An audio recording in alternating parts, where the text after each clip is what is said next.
Show, everybody. Fire up the band. There we go. Oh, man, what a night.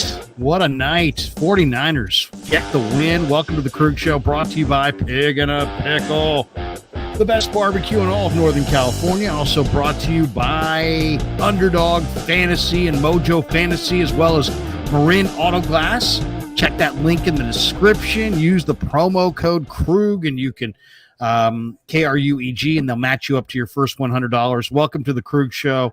What a win, man. Baller's in the house. Danny's in the house. Kev's down at Cal Poly.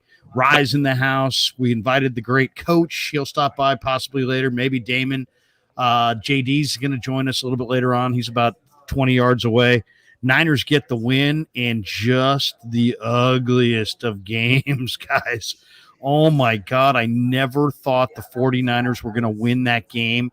At no point in time did I think the Niners were going to win. It just wasn't the kind of game that they have won this year. Fred Warner said, man, we need to win a grimy game. He said it about a month and a half ago. Well, they haven't won a grimy game all year. They just don't win these kinds of games. And to me, the thing that really stood out was Brock Purdy was 17 of 32. He was completing 53% of his passes until that final drive. And then on that final drive, he completed 6 of 7, 86% for 48 yards on the final drive. And the Niners get the 24-21 win, and they're moving on to the NFC Championship game. And tomorrow we'll find out, do they take on the Lions? Do they take on the Buccaneers?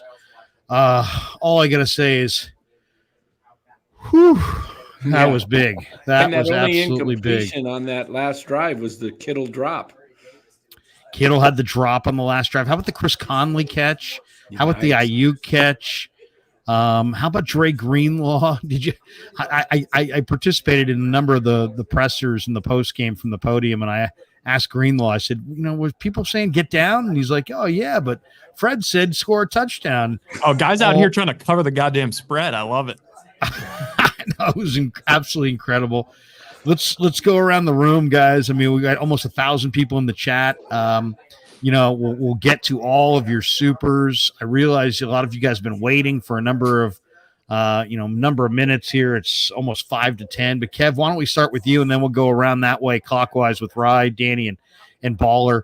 Kev, give me your takeaway on this thing, man. It was a wild game, man. It would have been so unfortunate, and I was sitting there in the third quarter thinking, I don't know if I even want to do this post game tonight. I'm like, what am I going to sit there? And I mean, I was getting ready to rip the hell out of Shanahan for that second quarter bungling of the clock. I mean, that was just awful. I thought Purdy looked terrible in this game.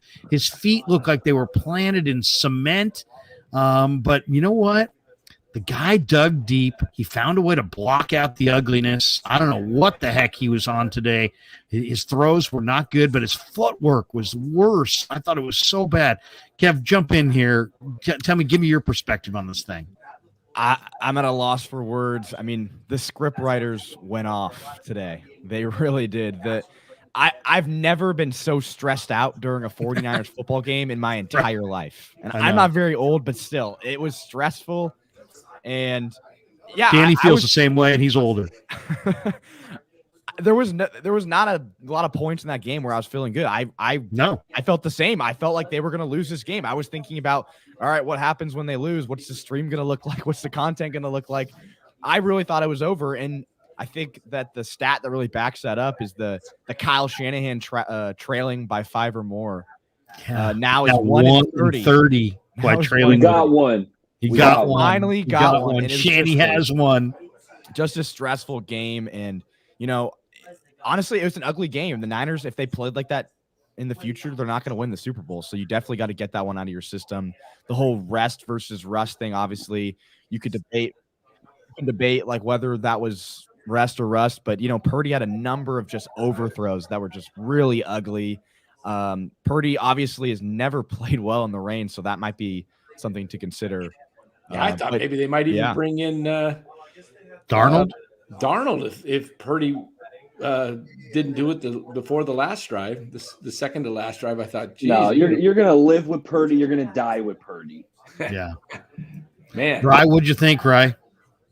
I mean, Purdy was ass. We got to just say it. Like, Purdy was absolute ass. He was tonight. terrible. I can say it. I've been backing him all year, but he was terrible in this game. It's okay. Like, you have to be. How are people going to trust you if like obviously we all love Purdy, but like you have to be ass. I got to say, I don't like taking shots. This is not really a shot, but it is a shot. David Lombardi, like, I don't really understand. Like, he has become like, you know how you see those like Steph Curry accounts that are like the avatar is like Steph Curry. Like, that's what David Lombardi has become, but for Brock Purdy. Like, the guy he tweeted like, Brock Purdy answered every single doubt and criticism by delivering a comeback playoff drive that has immediately become part of 49ers legend. That's what Joe Montana used to do. It's like, that's getting ripped all over the place. You got to be honest. Purdy was ass.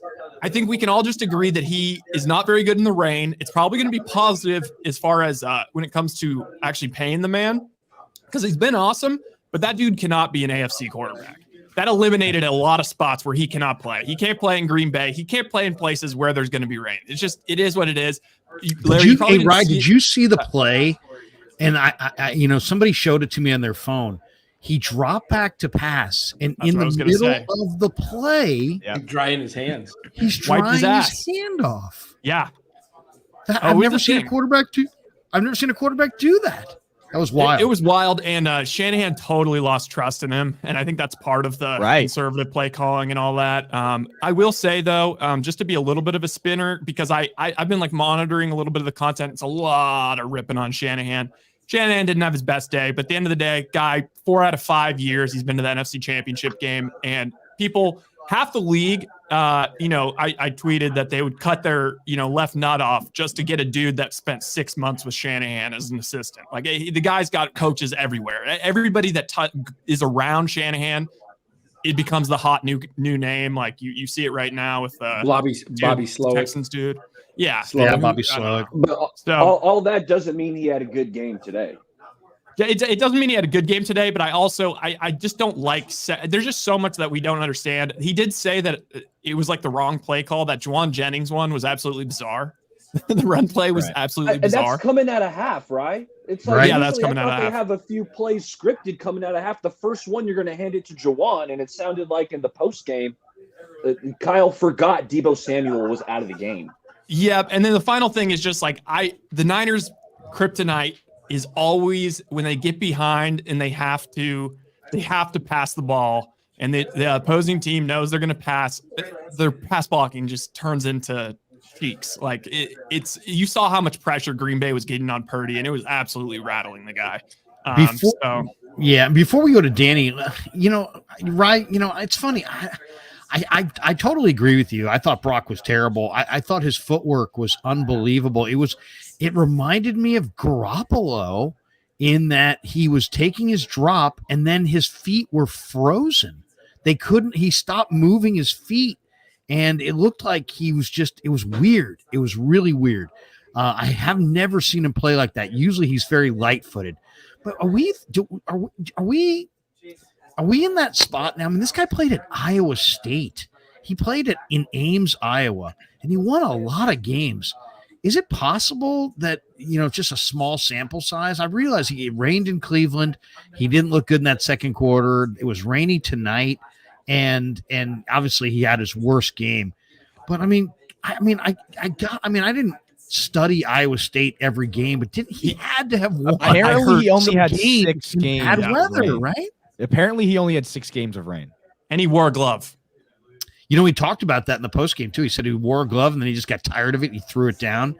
But getting a grip on the ball is you guys know, heck, it's a big part about playing the position. And, I don't know what the answer is, but it does make you wonder. I will say this though, man, the guy was able to block out 3.5 quarters of really ass football. And I really, I'm his biggest fan, man. I believe in the guy.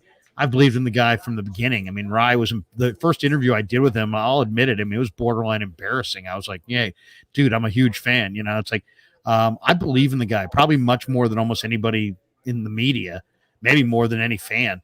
But tonight he was so bad. But I'm not ready to say he can't do it in inclement weather or rain. But he hasn't done it so far. Right? I mean, I think that's as far as I'll go. I mean, I still fortunately, think he's next their guy week's, long term, but I don't. You know what I'm saying? I'm not ready to say like, oh, you know what, he can't do it in January weather. But man, you know, I'll say this.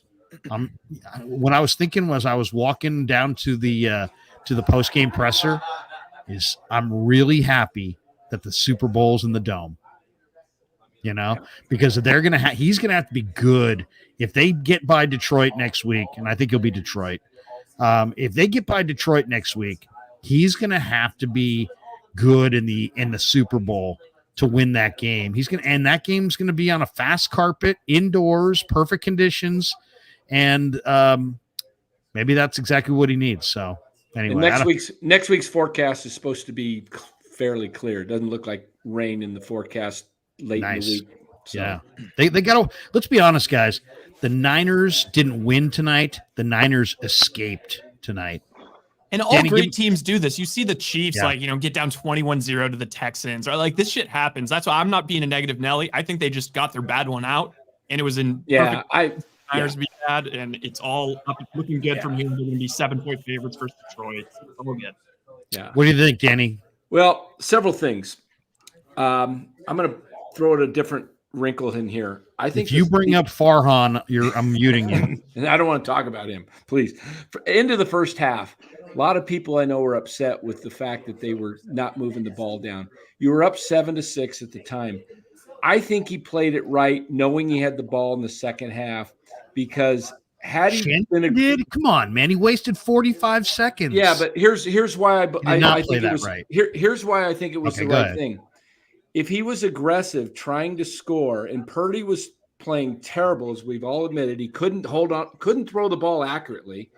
If the clock stopped and Green Bay took the ball back and went down and scored, I think Green Bay goes into the halftime just even feeling even stronger and better. And I think, it was a low kick by Moody, didn't get it off, but if he didn't leave Green Bay a chance to take the ball and score.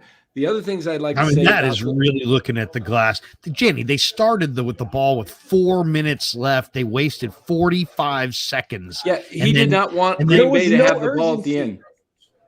I just thought they should have been way more aggressive. I'll tell you where I had a real problem with the urgency. They didn't help out their rookie kicker. The problem I had with the urgency was at the end of the game.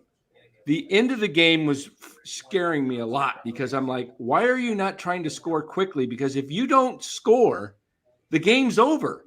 Yeah.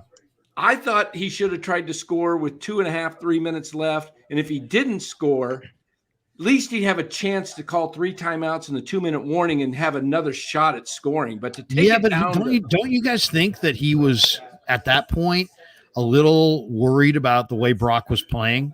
It felt like a Jimmy G moment. It felt like Jimmy G in 2019. Let's take the ball out of Jimmy's hands and let's run the ball, get a field goal because you don't trust him.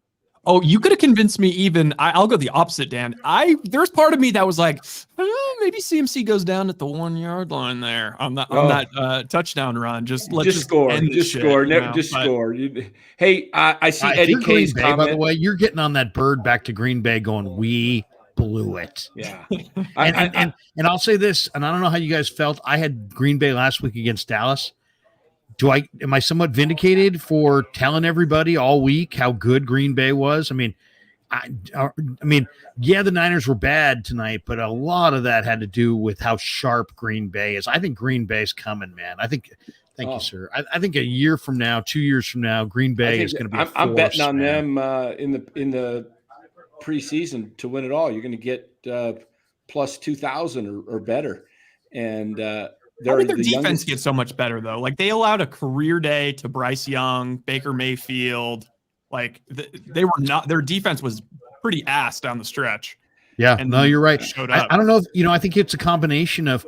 Well, here's the thing, and it's like it's a weird thing because it always sounds so cliche and it sounds so like, but let's be honest, guys. We talk about all kinds of elements of football: run the ball, stop the run, be good on all three phases, blah blah blah blah blah blah blah blah blah.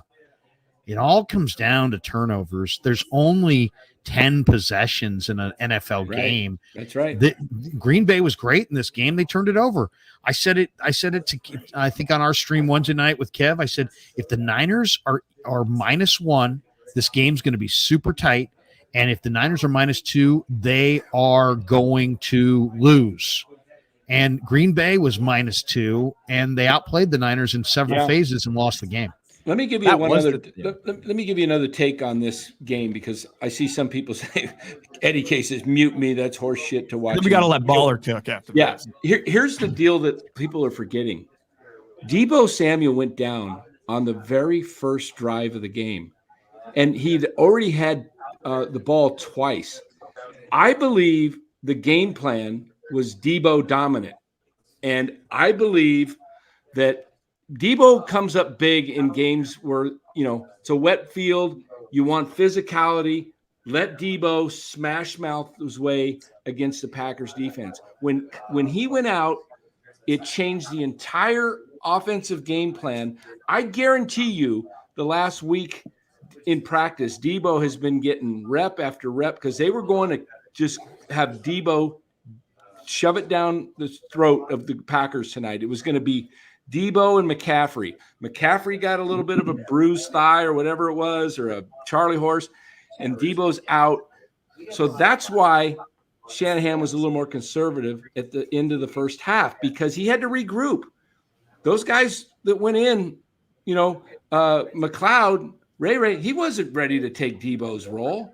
No, I mean, that is the thing too. And Kittle referenced it at the podium. He said, man, we had some things cooked up for Deebo and McCaffrey to kind of be interchangeable, and we lost Deebo. And he's like, hey, we're not the same team without him. There was no definitive word, by the way, people asking, there was no definitive word yet on Deebo's injury. It was a shoulder injury. I can't even speculate, but I don't think it was a dislocation. He didn't he have a fracture there earlier this year in the Cleveland game. I don't know his status, but man, I mean, I don't want to say they don't have a chance without him, but their chances of winning the Super Bowl drop dramatically without him. Baller, give us your thoughts. We've made you wait too long. Mother Nature is the great equalizer, fellas. I think we saw that tonight with the rain. And I'm going to start off with the bad, because there was a lot of bad. In Brock Purdy, we already mentioned it. The wet ball clearly affected him. He was missing high. He was missing low. As soon as he came out with the glove on, which, correct me if I'm wrong, we hadn't seen all season. But he said that he did it in college a couple times. I heard that, but I'm thinking when I saw the glove on to start the game, I'm thinking, man, the weather, the rain is in his mind already. Yeah. He's already making adjustments we haven't seen. So it was a bad game by Brock, but like you said, Larry, great final drive, clutch final drive for the Niners to win it. But there's more bad. How about stopping the run? Aaron Jones looked freaking lights out all game. He was gashing the Niners defense with long runs. Aaron Jones, I mean, I thought he looked phenomenal. And before the half, he's a really underrated back, isn't he? And he was running with fresh legs. I know he missed a chunk with a hamstring, but he was fresh and looked the part. But I thought Shanahan was ultra conservative before half. I agree with Larry. 4 minutes left, and they ran it to the 2-minute warning. There was just no urgency.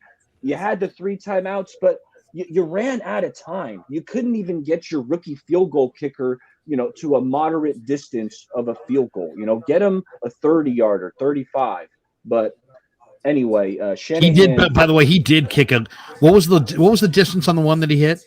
52. 52, man. I mean, hey, man, I was really happy he hit that, dude. If he hadn't hit that kick, man, he was going to be done before the next round. Wait, quickly, how about the Carlson quote? I don't know if you got this report in the stadium, Larry, but they actually had a report from the sideline that they talked to Matt LaFleur about Carlson and his kicking woes. And Matt LaFleur quote said, every time he goes out there to kick, I just pray to God. Like, what? Yeah, that's Daniel Carlson's little brother too. Let's just say, let me just say this for everybody. don't ever draft kickers in the first or second round or day 1 or 2 of the draft. Just don't. I don't care if it's Jan Stenerud, Morton Anderson, and Sebastian Janikowski all rolled into goddamn one. I don't care. Don't draft kickers on day 2. You can find them later. Chase McLaughlin is probably as valuable as any kicker. The Niners had him. He was on the waiver wire. These guys are they go from job to job. They come out of nowhere. They return to nowhere. No more. Roberto Aguayo was a second round pick. Bust. Jake. I mean, I know Jake's a good guy and everything, but come on. I mean, no more kickers in the second or third round ever again.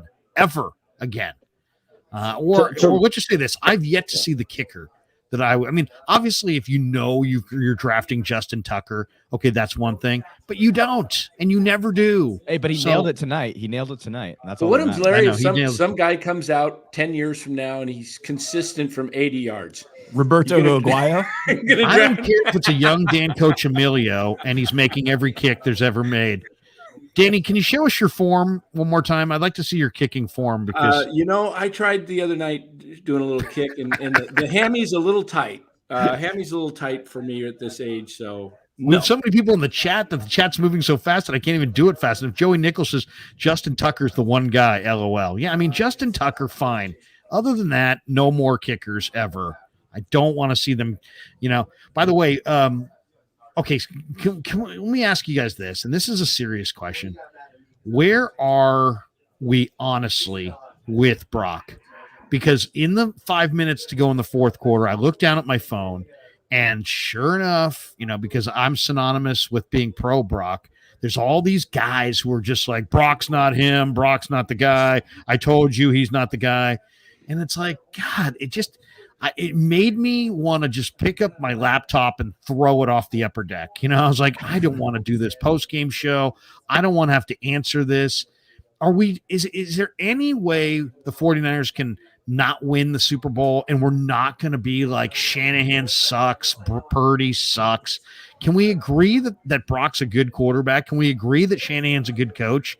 And still see that maybe they're not perfect? I mean, I think the Niners may be able to win the Super Bowl this year because I feel like they kind of escaped tonight, and that and Shanahan really, I thought, gagged in that second quarter in the worst way, and they still found a way to win. And Purdy had a nightmarish game, and they still found a way to win against a good football team. But can we just does it have to be if these guys aren't the right guys, do we have to go nuclear every single time they fall short? I mean, I don't know. This is how I feel about it. I think Kyle Shanahan's a damn good coach. Is he the best coach in football? No, but I'd take him over most coaches in football. And I don't want to see him fired and go to a different direction. And I don't, is Brock Purdy Mahomes? No. Would I rather have Josh Allen? Yeah. But I mean, I'd rather have Brock Purdy than like 27 quarterbacks or 28 quarterbacks. He's like a top 5, top 7 guy. I'm fine with him. I think you can win with him. To me, it's almost borderline exhausting with this, this super knee-jerk every game that the guy loses. He's not him. And I don't know. Give me your guys' thoughts. Kev, let's start with you. You're grounded. You seem like you have a grounded opinion. Make some sense of this thing. I mean, is there a way we can kind of go forward with Purdy and Shanahan and stick with them without, acknowledge they're maybe not at the top of the heap, but also not be like they need to go every single time the team falls short? I have two different thoughts on this. Okay, go ahead. Neither of them result in this X person has to go. But the Purdy thing, it's like Purdy had a bad game. I'll defend Purdy on this one. He had a bad game. He threw 2 near interceptions, number of bad throws. You could point at a number of different factors, whether it's the rain, his hand size, I don't know. But he's obviously their guy. He's proven it enough to me personally for me to say that this is just a bad game. We'll move forward. I still have confidence in him. The one thing that does kind of irk me is that Kyle Shanahan changing how he coaches in playoffs, like that just bugs me. Like him deciding to go super conservative in the second quarter and change kind of how he usually plays it. That's something that's worrisome for me. And I still think he's a great coach, but I just don't understand the logic of switching up how you play your team just because it's a playoff game. Right. Where are you? Because, I think you got a pretty good, reasonable mind for this. I mean, you're wagering on this stuff. You're maybe sometimes emotional and impulsive, but you got a pretty good head on your shoulders. How would you describe kind of where you're at with Shanahan and with Purdy right now? I wouldn't take any other coach in the league in terms of like this year and going forward than Shanahan still. And with Purdy, I mean, the NFC, look what quarterbacks we have left in the NFC. Like we're going to play but the Niners are going to play the winner of Baker Mayfield and Jared Goff, two guys that were cast off by their franchises. The NFC is just luckily, I mean, the quarterback play is just trash. Like Jalen Hurts, all of a sudden, it's like he doesn't look that great. Dak chokes again in the playoffs. So Purdy's going to be near the top of the NFC in quarterbacks. And like with this roster, the way everything's going, that's fine. Also, like he said it himself. And I think that other people, like when we're trying to be as generous as possible to Purdy, if we're looking for a comp, we're going to say Drew Brees. Drew Brees, not great in inclement weather. And that's okay. He was in a dome. For the most part, it's not going to really be an issue for the 49ers because they don't play in the AFC. They don't have to play in all these sloppy weather situations. So, I mean, they survived the rainy game and they don't have to deal with it for the next two games. So I still feel really good. I mean, Purdy, when we talk about contracts, it's going to be a little scary if they have to make him the highest paid dude in the league, but we'll get to that when we come to it. Danny, you're the senior member of the chat. If this were a different society, we would defer to you. You're like the village elder. If this was politics, Danny would be leading the show. If this were a different country, we would be honoring you instead of poking at you and making fun of you. No, I'm just joking, Danny. We don't poke at you or make fun of you. No, but give me your perspective, Dan, because I mean, you've been doing the YouTube thing for a while. You see the way people react. Everybody's a creature of the moment, and It's like, I mean, come on, man. It's like there has to be some. I mean, they won a bunch of games. The guy was number one in QB rating. He's like 19. He's got 19 different categories where he's like at the top or near the top in the NFL. The guy can't be cheeks. Right. I mean, where are you with Shanahan? Where are you with Purdy? Yeah, I look at it this way: people have bad games. The weather was bad. He planned with Deebo to be in the game. I think Deebo again was the key guy tonight. He's out. Changes the game plan. And let me just read you two stat lines. Oh, I think you're going to read me a poem or something. Okay, go ahead. Read you two stat lines. Two different tales of two quarterbacks. 23 of 39, 252 yards, 6.5 average per completion, 1 TD, 0 interceptions, 1 sack, and a rating of 86.7 versus this 22 of 35, 286 yards, 8.2 average completion, 3 touchdowns, 3 picks, 3 sacks, and a rating of 81.4. Who are those two quarterbacks? Dak and Purdy? No. I'm going to guess Purdy and Montana just because I think that's how you roll. Yep, that's who it is. That was Dieter Brock and Jeff George. All of those guys. That was Joe Montana against the Cowboys in the NFC Championship game. 3 picks, sacked 3 times, but he got it done when it counted. And Brock got it done when the season was on the brink. He pulled it out. That's a huge growing moment. To win ugly is a win. I don't care if they played a perfect game and lost. They won the game. Relax. They'll play another week. They're playing to go to the Super Bowl for the 4th time, the 4th opportunity in 5 seasons. And I think they knock it down next week. And I think they get it done. And I think they learn from this game that they don't go in and, they got to play every play like it's their last. And I think the Niners will learn from this. And they know that they can't do this against Detroit. So I'm not worried one bit. I was worried during the game, yeah. But the fact that they won it and the way they won it, I'll live on that. Yeah, I want to jump in on this Brock Purdy, Kyle Shanahan talk, because yes, bad game for Brock Purdy, but what he's shown this year is that this kid's a playmaker. This kid's a really good player. I think it's obvious that he doesn't throw a wet football very well. We've seen it a couple times this year. So as long as the ball is dry, I think I got even more confidence in Brock. But I want to flip it to Shanny, because I thought Shanahan approached this game with the wrong game plan. And I know, Larry, you talked to the locker room and everyone was saying how much they loved the game plan. Right, they love the plan. Why the hell? This is the opening series. These are the scripted plays, fellas. 4 out of the first 5 plays were empty formation. There was no back out there. McCaffrey was being motioned out. 4 out of the first 5 plays were empty. Did you look at the numbers, though, Baller? We got the number 1 leading rusher in the NFL. Why aren't we handing him the rock? It's raining. Why are we going to an empty formation, pass-happy game plan? That was the part. Even more so than before the half. Tell me, Larry. Oh, no. I mean, I understand what you're saying, and it makes perfect sense. But if you looked at the numbers, there was one of the things that jumped out, and I think Kyle Posey had a story on this on Niners Nation.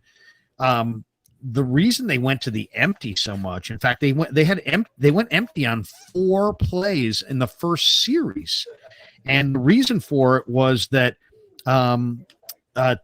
Green Bay had terrible numbers against empty, and I think Brock Purdy is like 11.6 yards per attempt or something like that in empty formations, and Green Bay was like bottom 6 or bottom 7 in the league against empty formation. So I'm sure they got bad numbers against the run too. I know, but I think that was the thinking is why they went empty. But I agree with you from the standpoint of just run the ball. I wanted to see a drive. First of all, I want to see them run the ball a lot more, just period. They ran the ball a lot this year, but I mean, you got a team that's 28th against the run, and you got the 4th worst run defense in the game. Just run the ball. And the other thing I really didn't like in this game, why couldn't they get their backs like McCaffrey or I guess Deebo went out. Why couldn't they get Quay Walker and Devondre Campbell isolated in any kind of situations and make those guys play coverage? Neither of those guys can play coverage worth a damn. And the 49ers did not get any of those mismatches in this game. I didn't like that. I really didn't like that. To me, this game should have been a much more one-sided game. The 49ers should have dominated the time of possession. I really didn't like the idea. To me, the other thing, Shanahan always wants to defer to the second half. It didn't work out. You didn't score going in. You didn't score coming out. So how about this from now on? This is what makes sense to me. And tell me what you think of this. Put your advantage out there first. So if you, to me, the Niners offense had a clear advantage on the Green Bay defense. It should have on paper. The Green Bay offense had been cooking, and the Niner offense I think was going to struggle against this Green Bay offense. I would have put my offense out there against Green Bay's defense on that first series and see if you could take the lead. I mean, I said it to everybody this week. I go, you know what? The Niners defense is going to start the game on the field. Why? Because if Green Bay wins the coin toss, they're going to take the ball. And if the Niners win the coin toss, they're going to defer to the second half. So, Kyle loves, I think that to me, it's like in sports, you have to be able to win more than one way. And if you have some formula that you're only comfortable operating in, then all it takes is for somebody to come along and take you out of your formula, and they're taking you out of your rhythm. So I don't know. I think he's a little too wed to that whole game plan and it's all based on this like comfort. It's football. You don't know how many possessions there's going to be. You don't know how long the possessions are going to last. I think the 49ers only had 3 possessions total in the first half. So, you don't know. And what if you go 3 and out and the opposition goes 3 and out a bunch of times? Then maybe you have 5 or 6 possessions in the first half. So there's no guarantee you're going to get the ball at the end of the first half. And I guess, I understand that he likes to defer, and he believes that if you score going in, that you can lap the opponent. I asked him about it this week. I said, would you ever consider doing it the other way? He said, no. And I said, well, can you explain it? Can you go into a little, and then he explained that, hey, I like the idea of lapping my opponent.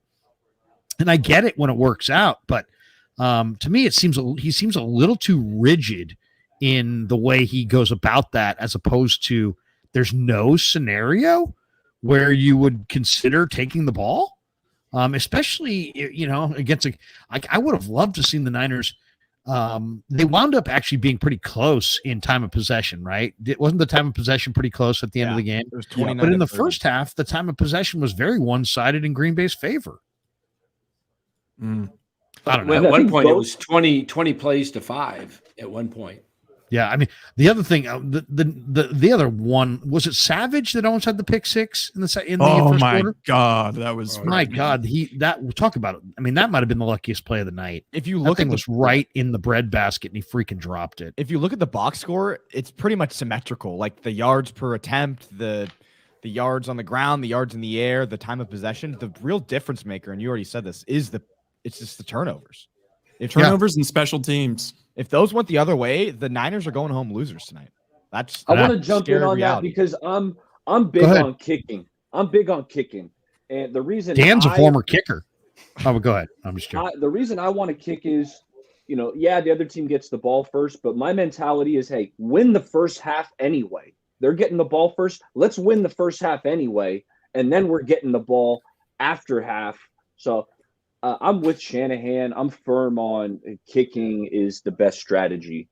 I'm with it too, but I think that LaFleur, if you're in LaFleur's situation, I do think it's the right thing to do, because the only way they win is if they get up early and force the Niners to play from behind. Correct. So I D'Amico had the same thought. D'Amico won the toss and received, but hey, it didn't work out for either of those teams. I looked at it this way tonight with the Niners.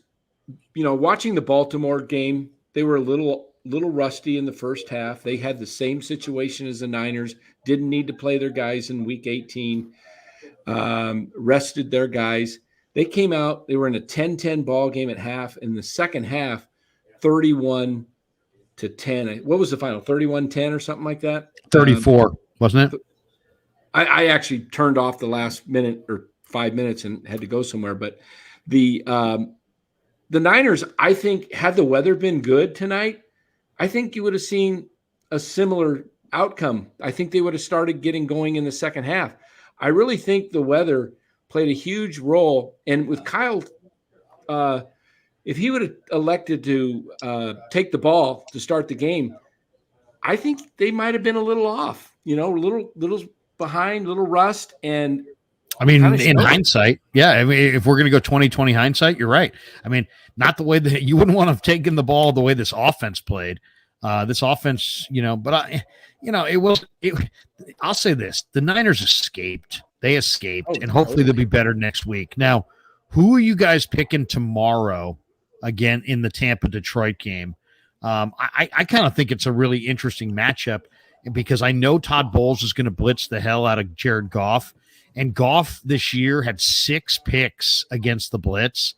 I think it was second most in the NFL, but he also had 13 touchdowns against the blitz.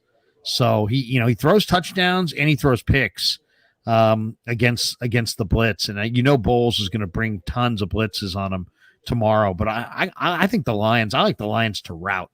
I think the Lions are going to win big tomorrow. Where are you guys at tomorrow on Lions Bucks? Give me the +6 for sure. You're going to take the Bucks and the points, huh? Yeah, I think the Bucks and the points, but I think the Lions win the game, but 6 is too much. That when they played that game, the first game, I believe the Lions were 3.5 points favorites, and that was in Tampa. This game's in Detroit. Still, I don't know. It was 20-6 Detroit over Tampa in week 6. That game was in Tampa.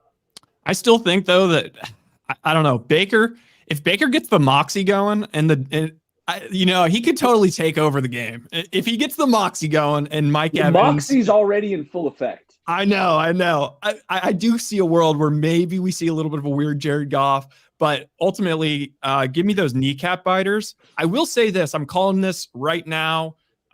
It's a really unfortunate thing to call, but there will be CJ Gardner-Johnson. He is taking out tight ends left and right. He took out Hawkinson. How about Kirby Joseph?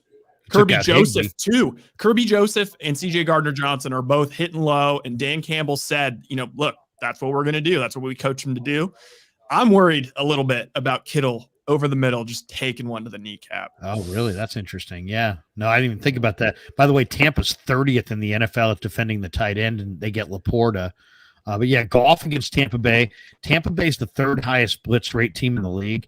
Goff has 6 picks versus the blitz, second most in the NFL, but he's got 13 touchdowns against the blitz, third most. I think the key matchup in that one is Godwin on Brian Branch, and I love Brian Branch. I just think Detroit's good at home, guys. Detroit's good. They're 7-2 at home. I think last week Tampa was about Philly. That wasn't about Tampa. Philly's ass, and Philly's pass defense was terrible. So I think Detroit. I like Detroit to win the game by 17 points. I think they're going to win big. I just wish I would have put money on these playoffs. I'm 8-0, and I didn't put a bet on any of them. I saw that, Dan, and I saw you called Tampa before the Eagles game. I changed it, because I had Philly, and then I changed it, and I picked Dallas last week on the show, but then later in the week, I decided I went with Green Bay last Friday night, and so. Well, who do you got tomorrow? I got Detroit and Buffalo. There's no hedging here, Dan. I will say, I didn't hedge. I just changed it. I do hate that when I hear like Cowherd or one something show, say one that show like I'll go here, the next show I'll go here. Seriously, and I want to know what you told the people at the HOA meeting there at Del Boca Vista. Okay, Baller and Kev, who do you guys have tomorrow? Lions, and I think you're right. Todd Bowles does love to blitz, but I think the Lions will have the answer to the blitz, and that will be Amon-Ra St. Brown. Amon-Ra St. Brown's freaking awesome, and then also Jahmyr Gibbs. Hey. If you're going to throw a swing pass and get Jahmyr Gibbs one-on-one against a linebacker, I like Gibbs' odds on making a guy miss, with all those blitzers. So I'm going Lions by 10. Kev, who do you like tomorrow? Lions? I'm or with Bucks? Rye on this. I'm leaning Bucks just with the points. Wow. Jared Goff was born with cinder blocks for feet, and facts. I'll live with that.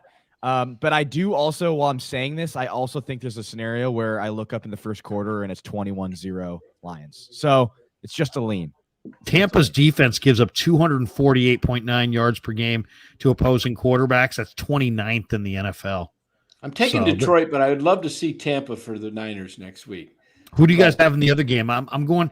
The only thing I can decide on that Kansas City Buffalo game is I love the under. I think Kansas City's defense will slow down Buffalo. I think Buffalo's defense will slow down Kansas City. I don't know who's going to win that game, but that's going to be a low-scoring game. I like the under. In Buffalo, Larry, I got a tip for you. Yeah. Take the second half under. 16 out of 18 games that Kansas City's played this year, the second half unders hit. Ooh, I like that. Wow. I like that. Whoa. Mahomes, though, by the way, led the NFL with first downs off scrambles. So even if they can't get it done, I mean, he scrambles on third down and gets the first. And, I'll tell you, I think Stephon Diggs is going to get shut down by Snead. I think Snead's going to shut down Diggs. I could see a lot of complaining from Diggs on the sideline. It just feels. I'm taking the Bills, but I'm thinking if the Niners can get in, I'd love to see him play Kansas City. I'd like that shot at redemption. Sounds like another edge.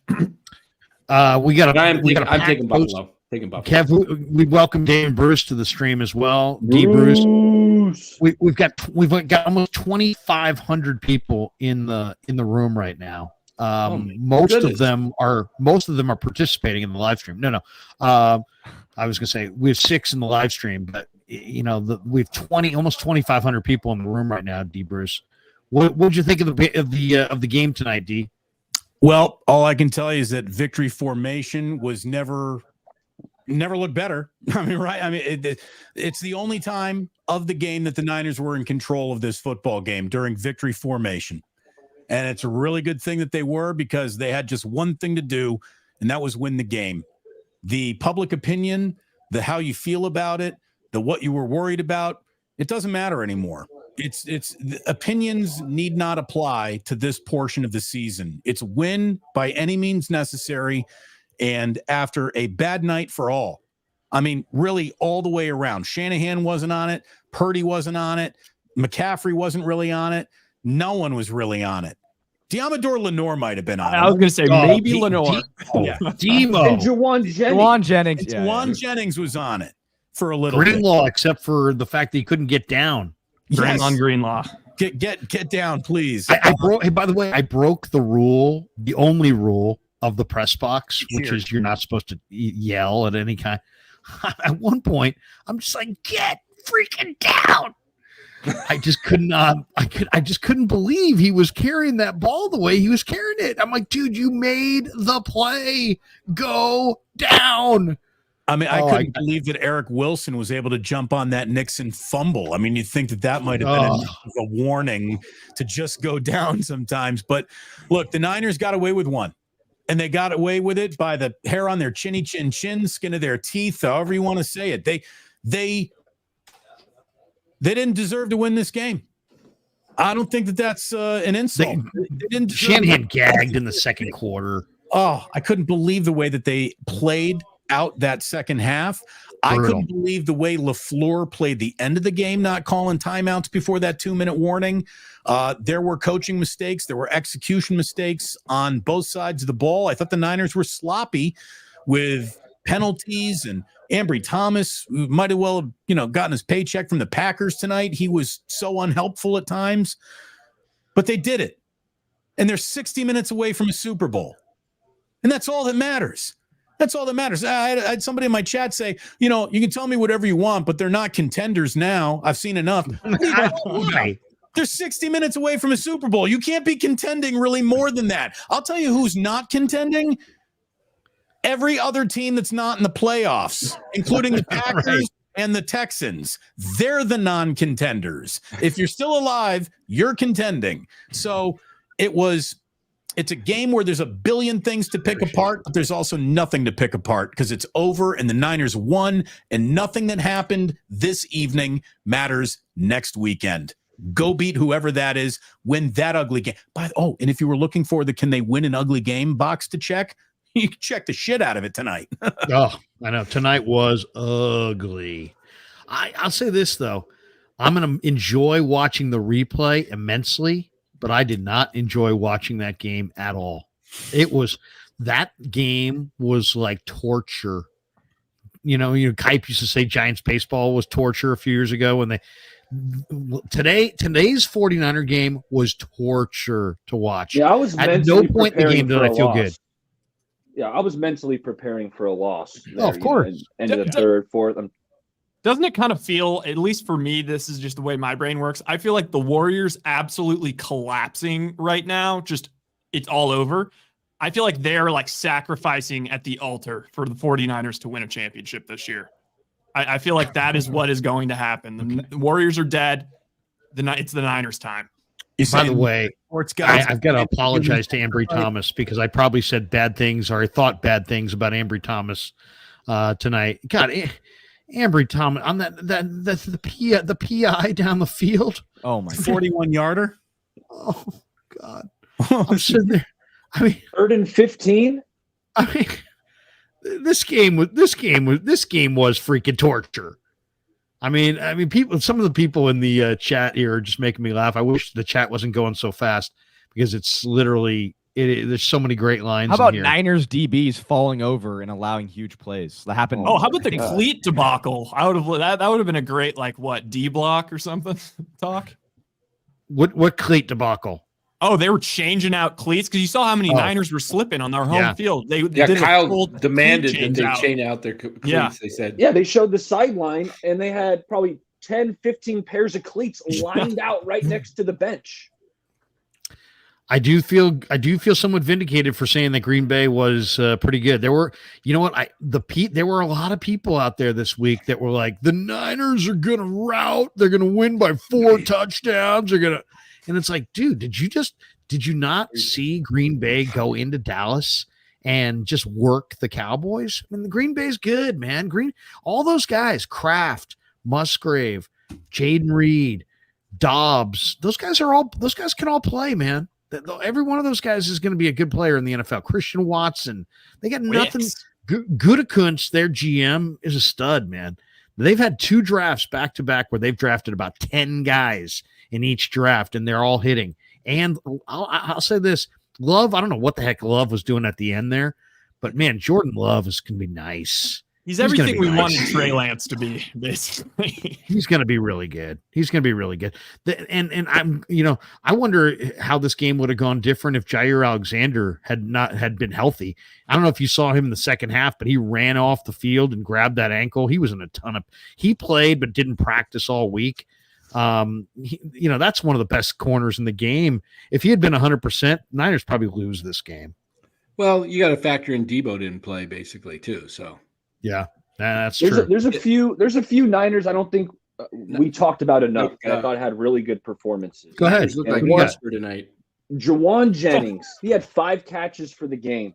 4 of them were first downs. It felt like all of those Jawan Jennings catches were just clutch. And then George Kittle, I thought he was awesome. He ran right by Darnell Savage for the touchdown. And the last guy I'll highlight is Nick Bosa. I thought he was the only guy on the D-line who showed up and at least pressured Jordan Love or shot the gap and stuffed Aaron Jones a couple times. So, Jawan, Nick Bosa, George Kittle, those are my big 3 standouts, and Dre Greenlaw.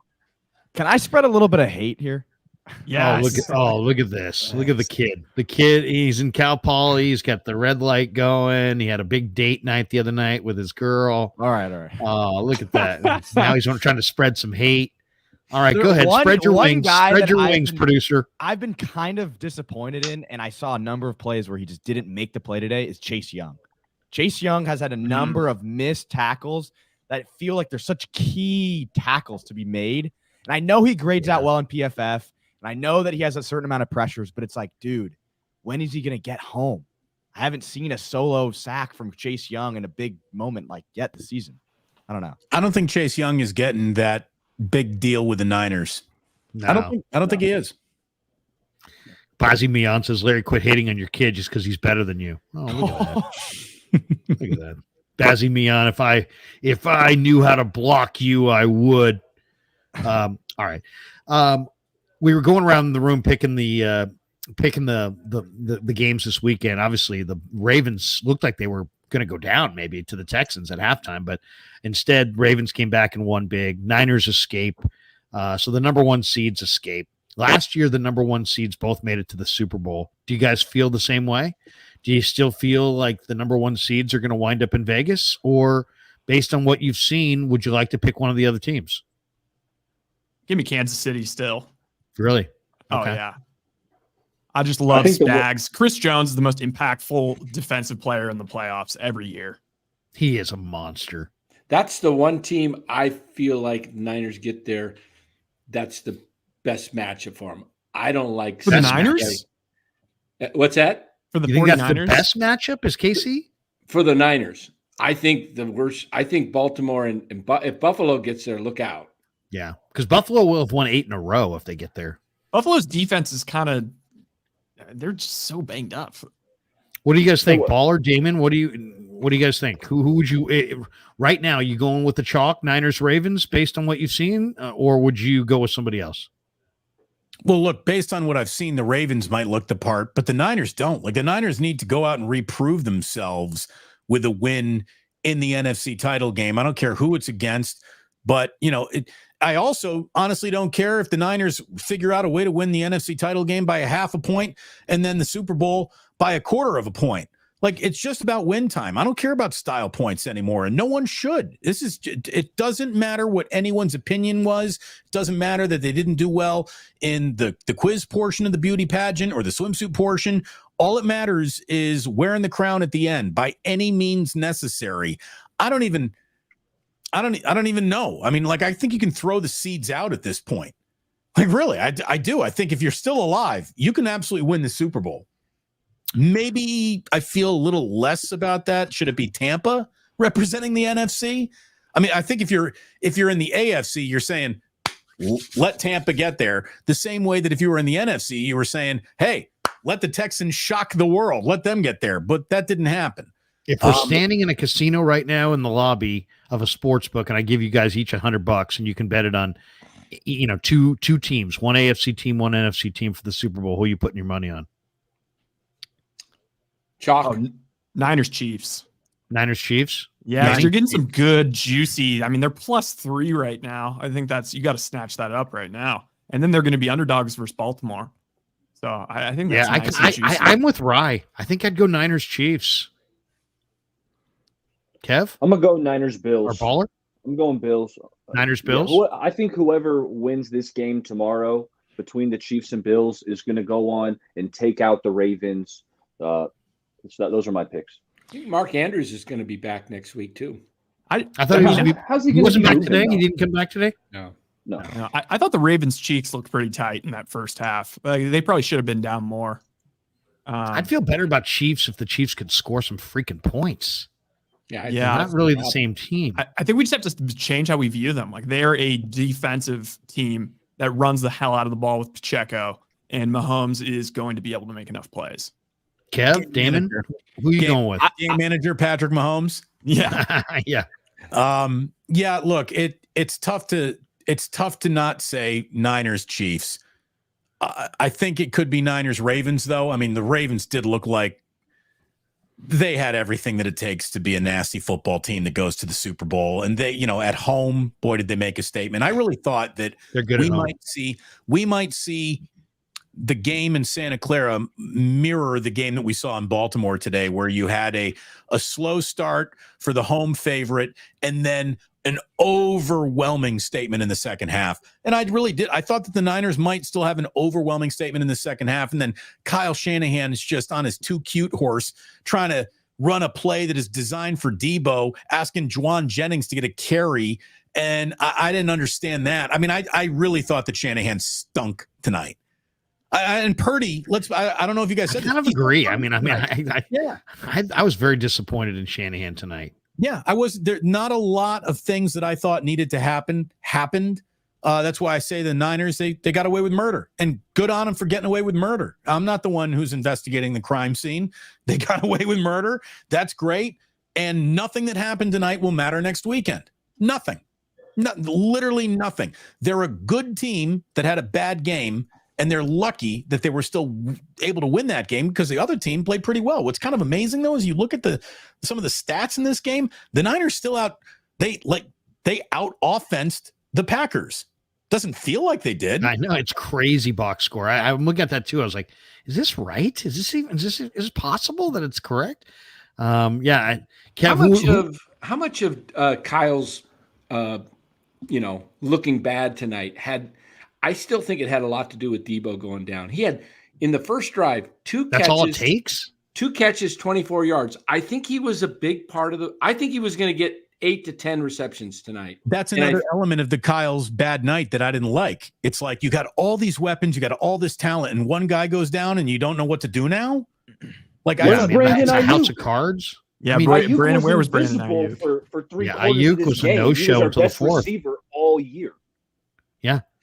And how much of that's on Kyle? How much of that's on Ayuk himself? When Purdy was asked about where the hell was Ayuk, he's like, we don't, it's not like that where, we're going to have a certain amount of touches for Ayuk. Really?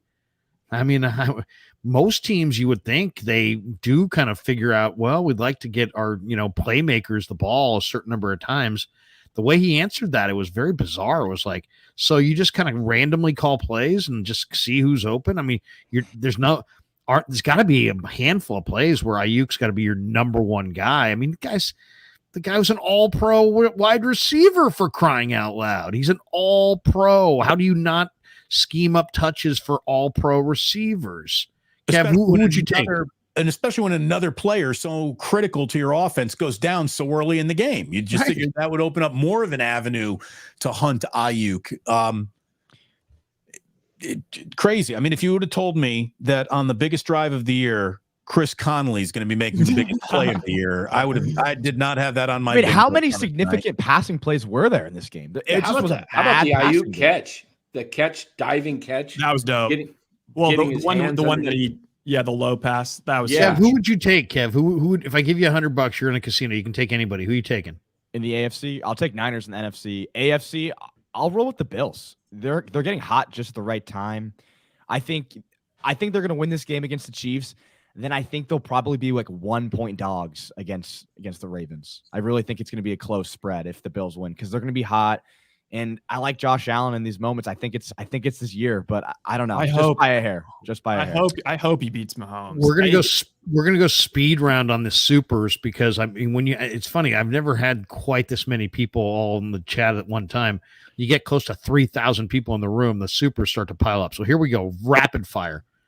James Foster, who in the chat hated the Jennings rush attempt the most? There we go. I mean, how do you make a mistake like that? That had to be a mistake. Kaz said, we didn't win that game. We escaped it. It's a good way to say it.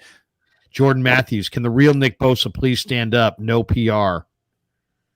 No PR. No pass rush. No pass rush. Yeah. I mean, the pass rush, here's the thing. Pressures need to turn into sacks in the postseason. Jordan Love was not sacked tonight. If you would have told me the Niners win when everything goes wrong and they don't sack Jordan Love, I was like, how did they do that?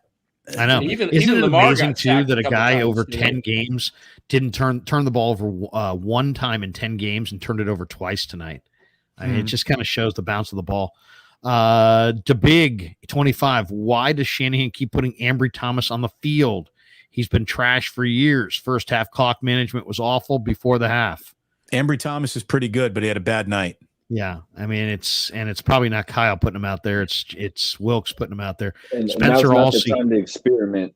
Yeah, I mean he's the best you got. I mean, let's be honest. Ambry's been good this year at times. But here's the thing, and I said it 10 times if I said it once this week, and I've been on with almost all you guys, so you guys have all probably heard this before. But the 5 Niner DBs that are young have to play ball if they're going to win the Super Bowl. And that, when I say play ball, they got to play with some poise with the ball in the air. And they didn't today, and they somehow got to the next round. So it's amazing that they escaped. Spencer Alsey, that throw to Jennings from Purdy was nuts. Oh, my God, the one with like 4 guys in the middle of the field. I mean, that was another ball that easily could have been picked. I mean, Purdy, I love Purdy. That but much Purdy over the linebacker's fingertips? Purdy was bad. Purdy was bad tonight. Look at it this way. The Amy Trask almost had a great night tonight. Yeah, almost. I was thinking about her, too. Stock's going up. Irrational says the sensationalism of Brock Purdy and Joe Montana narrative is ridiculous. We should compare Brock with Alex Smith and Jeff Garcia. Let's drop down a gear. Well, I don't think anybody's really saying he's Joe Montana, but he does. That won't quite get the clicks. Why Brock Purdy is just like Alex Smith. Well, I'll say this. Guys who played with Montana, like Brent Jones, have compared him to Montana. And who the hell are we to tell Brent that he's wrong, right? I understand what Brent sees. He sees a very competitive, smart guy who doesn't have the biggest arm. He's a little bit of an underrated athlete, an underrated mover. I understand the comparison. It's an awful lot to put on the kid. Remember, we only remember all of Joe's perfect moments. No one remembers the 3 interceptions before the catch. No right. one. The Niners, I believe I brought it up tonight. I think the Niners had 6 turnovers in that game. Yeah, look it up. I mean, Danny, look up the 81 NFC title game. I think they had 6 turnovers. I have it. Gizmo Maltese says, I feel like the Ravens get better defensive play with lesser talent. It's not a championship defense, in my opinion. We need luck to win it all. Hey, if you need luck to win it all, you had some tonight. Bruce R says, run the ball. Early weather report is sunny next Sunday. Had flashbacks of Packers beating Niners back in the day. Packers are coming, like Larry said. Yeah, there's no question. The Packers are going to be good in the next 5 years. 6 turnovers, Larry. 6. Yeah, 6 turnovers in the NFC Championship game in 1981. 6-3, and they won. How many Niner fans would get that if you threw that out as a poll, as a question? I'll give you $1,000. And you tell me how many turnovers the Niners had in the 81 NFC Championship game. I bet you most people would think it was a trick question and be like, none. Right. Yeah. Right. It's totally. Yeah. Sam's POV says, I think as fans We have to be realistic. It's alarming that Purdy struggled against a 7th seed young team. The Ravens said the Niners aren't that good and all the wins aren't the same. It's not nervous. the NCAA tournament. Forget about the seeds. It's not like you're playing Niagara. You know, I mean, right. This is not Sam Houston State or something. Mr. 33 degrees. Thank God for Greenlaw. 2 picks and Purdy in that last drive. The only reasons we won. Yeah. Those guys' lockers are right next to each other as well. I asked Greenlaw about Purdy, and he's, he really believes in the guy. 2 really, really good players, but man, by the way, Greenlaw's like, yeah, I have Achilles pain, but there's nothing you could do to keep me off that field. I mean, he's all baller for sure. Strawberry reacts as all season. We needed to see a gritty win and game-winning drive from Brock Purdy. This only happens if they don't execute on offense. We needed to see this win. Nick Bosa said the same thing, guys. He said we needed to win this way, and I think Fred Warner said the same thing. And I kind of agree. The other question I wanted to ask you guys, I wrote it down. Does today's win and the way the Niners did it make you feel like they have a better chance to win the Super Bowl or a worse chance to win the Super Bowl based on what you saw today? And I would say better, because this was the game they were supposed to lose, and they're probably going to bounce back with a better performance. I think they escaped today, and when you escape, what are the odds they're going to play like this next week? They're going to play better, right? They're bound to play better. And they have to have a little bit of that second lease on life sort of, we're still here feeling. And hey, look, every single guy in that locker room knows they got away with one tonight. They know that. And there's no reason to pretend that they didn't.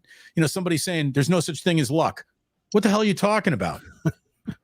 Luck is the reason why this team is still alive. They made their own luck along the way too, but this was a lucky night, and you take all the luck the football gods will give you on the way to a Super Bowl. Yeah, you got almost 3,000 people in the room. You keep telling me there's no such thing as luck? Ramon Gonzalez says, I'm Kyle's biggest fan, but running the clock down at half almost cost us this game. He also needed to run CMC up the middle 25 times against the 28th ranked run D. Yeah, no, I agree. I mean, it wasn't. I guess I'm the only one that differs on that. No, I agree with you, Dan. I think Shanahan's a complete control freak, and it's part of what makes me feel good about this win. I think it's good for the boys to just have this in the back of their mind, because he's a control freak. That's why he loves that. They call it whatever, controlling the middle 8, where you score, control the time, and then you get it. I can't remember personally like a Shanahan big win or playoff win where they didn't have control of the game for the majority of the game. Or even at any point.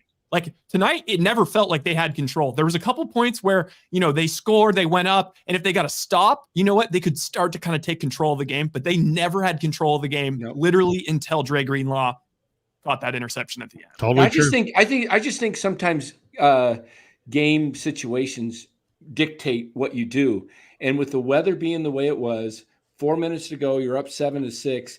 If you go 3 and out, or you get 1 first down and you're throwing the ball, the clock stopping, give the ball back to Green Bay. Green Bay goes down and scores. All of a sudden you're down, they go for 2 and you're down 14-6 at half. Yeah, but I mean, look at this, Danny. They wasted 45 seconds. Yeah, but Green Bay never ran out of time and asked their kicker, who was kind of sketchy with his confidence, to kick a long field goal in the rain. You cannot convince me that with 4:09 when that drive started, Shanahan said, in an ideal world, we're going to get our questionable kicker. They were trying to score a TD. They just didn't execute. They were not trying to score a TD. Yes, they were. They were not. They would have taken it if they had a minute 30, 3 touchdowns at half. Running the ball with but they didn't want to give the ball back to Green Bay. But you can't serve multiple masters in that situation. You have to have clear thinking. I just kind of felt like I think they overthought it. But Larry, they knew if they didn't score there that they had this insane play to Juwan Jennings to start the half, and that they would go up 8. Well, here's the other thing too. If your defense is so badass, then what are you worried about? What's the point of having all this weapon and finally a quarterback that you can trust if you don't trust him? And he was so off tonight. That you can't trust with 70 yards to defend. I mean, it didn't make an awful lot of sense. And what Kyle did was shrunk down his opportunities to take stabs and the breadth and depth of his own playbook, because now he's up there clocking shit and he's throwing away timeouts. And he got it wrong. I mean, I'm just straight up. Kyle, they got no points. Good. They got no points. Yeah. And they needed points. And who knows? We didn't know what was going to happen in the second half. For all we knew, Green Bay was going to come alive offensively. They scored almost 50 last week. What if they got run over by a Green Bay team that scored a bunch of points and they would have needed those points? Heck, I was thinking in several moments in the fourth quarter, heck, man, they really blew that end of the first half thing. And we're going to be talking about that if they wind up coming up short. By the way, Lead Archer says, you guys are such prisoners of the moment. How many interceptions did Montana have in the catch game? 3, but yeah, shit on Purdy. Okay, I hear you. Black Pill Phil, Brock, CMC, and Greenlaw bailed out Kyle in the fourth. The preparations and the in-game decisions were poor and should have cost us the game. Yeah, no question. Mr. 3 Degrees, I truly believe Shanahan needs to run wet ball drills with Brock to get him accustomed to a slick ball, please. I know he's been asked that in the past. He's like, no. And be like, hey, Kyle, do you practice with a wet ball? No.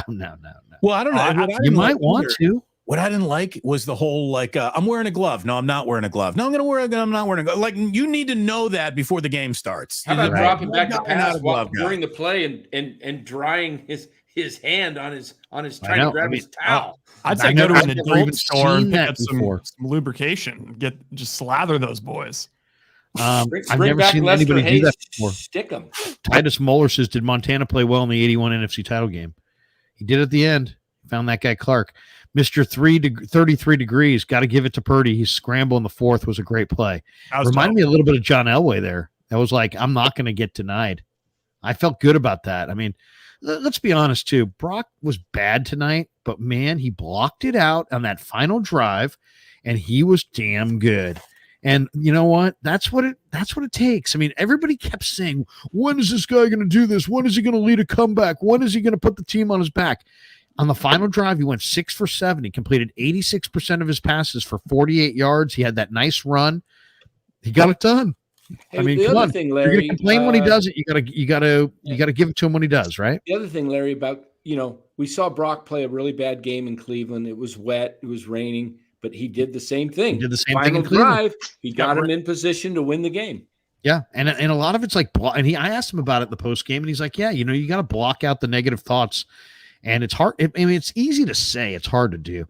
Scotty B says, Krug, relax. Brock let a comeback. He was clutch today when it counted. So was the head coach. Okay. I was Damon, you missed it. I was kind of crapping on Brock early. Well, look, there was reason to. It was his worst, one of his worst games of the year. How about this? He hasn't played worse in a victory. That's for sure. Facts. And you know what? I've been doing this for a long time. Damon's been doing this for a long time. You guys have been doing this for a number of years now. If you're going to be credible, then you have to say, somebody's good when they're good, and you got to say somebody's bad when they're bad. And it can't be, you can't have sacred cows, and you can't be carrying anybody's water. And, you don't have to, it's not like I enjoy saying that Brock was bad. It's not like a vendetta, but I'm not going to sit there. I don't care. I'm not as his best buddy or roommate or brother or relative. I mean, come on. But I'm a fan of his, and I'm going to tell you when he's good, and I'm going to tell you when he's bad. And here's the thing, the same people who are probably criticizing you, Larry, for saying, oh, no, he's good, he's bad, blah, blah, blah, blah, blah, are the same people who are trying to dismiss you for saying, this is a pretty good Packers team, and you better be on a red alert. I mean, that's what you and I talked about that all week. And we had you guys just stop it. You're overselling the Packers. Why are you so afraid? Maybe it's because we might know just a little something more than the average cat trying to do this. That's what happens when you're around the league for 20 years. You would think after picking Green Bay to beat Dallas that people would have given me a little bit of a wide berth when I said, hey, you know what? This game is going to be really tough, and I'm scared shitless of this Green Bay team because they're coming. Because guess what? You're all driving home right now going, you know what? They are coming. And all those good receivers they got and that quarterback, those guys are good. So just, next time you go, hey, you're high, you're stupid, you're this, you're that, just remember, I spent a lot of time researching this shit. I mean, I don't know everything, but I think I know something about something. The Recovery 716 says, I remember when Montana had bad games, but he would still win. It's only Purdy's second year. They wanted to see Purdy win after being down. They got that. Yeah, no question. By the way, hello, John Dickinson. JD's in the house. What's up, JD? What's going on, fellas? This is a 7-man box. It's like the Fox halftime show where 3 guys get to talk for 20 seconds and then they cut to commercial break. Yeah, this is I mean, I'll shorten it up. Michael Irvin. Who do you think is going to win, Michael Irvin? That show is so bad, by the way. I watched. Give me Detroit and Buffalo. Back to you. This is the first 7 box I've ever had, and it's exciting because there's a lot of talented people in this box. You wouldn't want to run against this show right now. They got 7 men in the box. Oh yeah, are you kidding me? Yeah, seriously. This this is like the 86 Bears. This is the 85 Bears right here. There's Hampton, there's McMichael, there's the Fridge, there's Wilbur Marshall, I'm Mama's Boy Otis, there's Mike Singletary. Flav's in the house. Says Kev, spot on. Now, who knows? That was hours ago. Who knows what you said? Probably a terrible take, yeah. If you blow a 10-point lead and or play call like a scared little biatch and your team plays the same way, it's on you. Call to win instead of afraid to lose for once, and I won't criticize him. Appreciate you. Mr. 33 Degrees, I've been with ugly women, and it was still fun. We had an ugly game and still won. Let's go, boys. I'm very proud of that statement. That's the point. Yep. I think that might have been one of my Sac State fraternity brothers right there. James Foster says, huge play from Brock on the long CMC touchdown run. Play clock ran down, but Brock directed traffic and got the play off. Low-key, great play. No, I agree. That was an outstanding play. Jamie Allen says you can't have as much talent as the 49ers and Kyle and Purdy not match and not catch the blame if we lose. When Kyle isn't in a rhythm, he struggles to adjust and to manage. Couple more here. Flav says, I don't think Kyle Shanahan has play called to win games since the Atlanta Super Bowl. His butthole puckers up, an entire team plays scared to make a mistake because of it. Just remember when you're writing these super chats and I'm reading these in a press box. Digital Drew, member for 11 months. Thank you, Digital Drew. He says not only did that last drive with the game win the game, it saved Purdy's legacy. Sure. Near impossible to come back from playing that bad in a playoff game. Woo.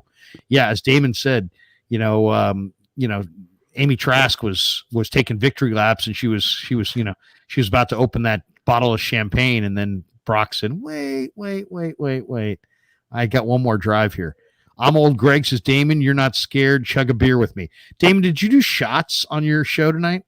I'll do a shot on your show tonight. What do you think of that? Look at this. Wait a second. You can do a shot? Look at this. What are you shooting?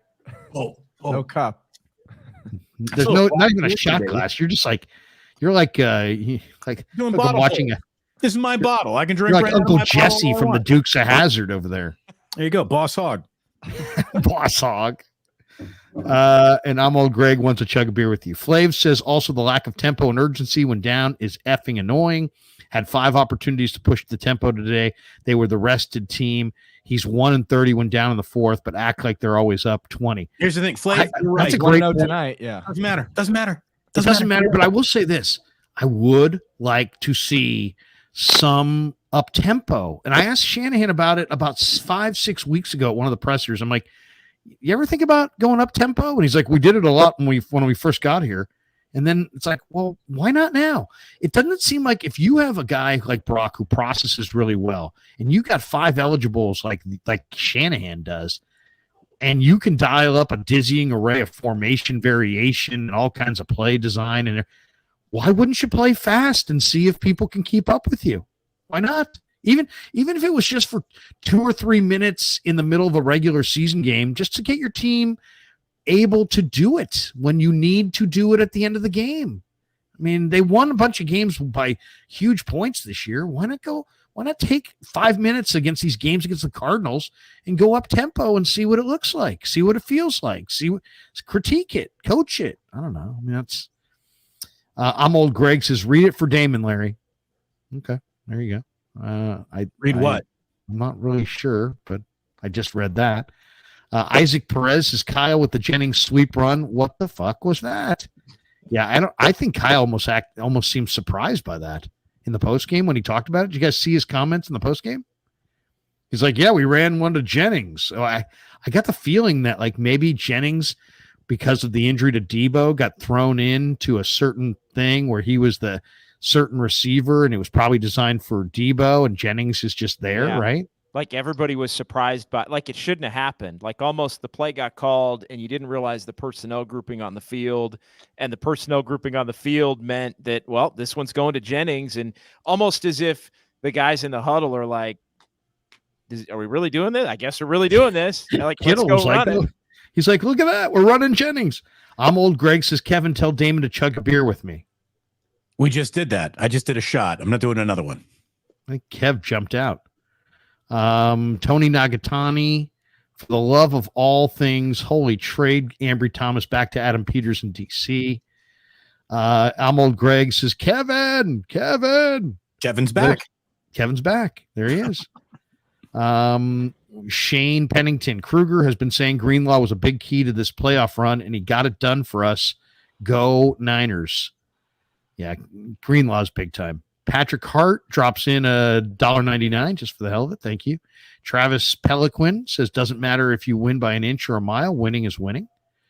Jeff Taylor drops this one. Someone inform the chat the 49ers won. Yeah, there was a lot of bitching early for sure.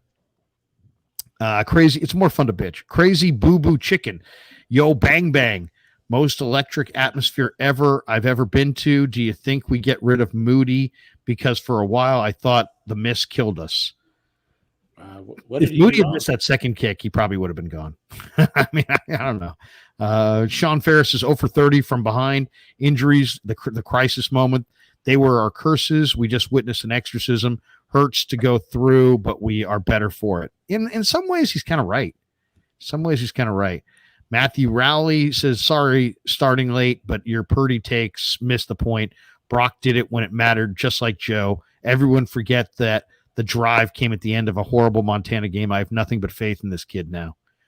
I mean, I hope that's what people take away from this, but as I think there has to be a little bit more of an open, honest debate about how he can get better with a wet football, because he was bad with a wet football.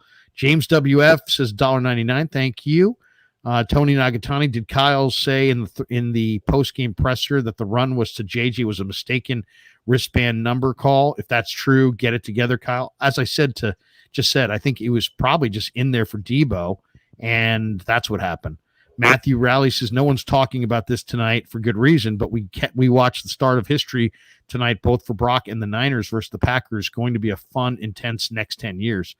Yeah, if I said to you guys, this is actually kind of brings up an interesting one. If I said to you guys, forget just in the playoffs, who's in the playoffs now. Take a look at the landscape of the NFC and everything you guys know about it.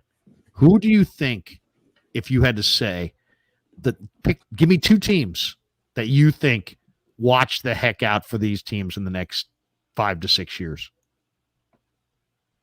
Is it as simple as sleepers?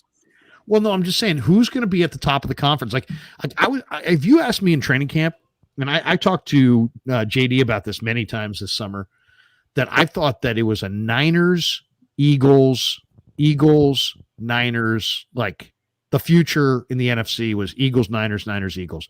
But man, 1 year and suddenly Eagles look old and Sirianni look bad and their Eagles don't look the same. And now I don't think I would say that.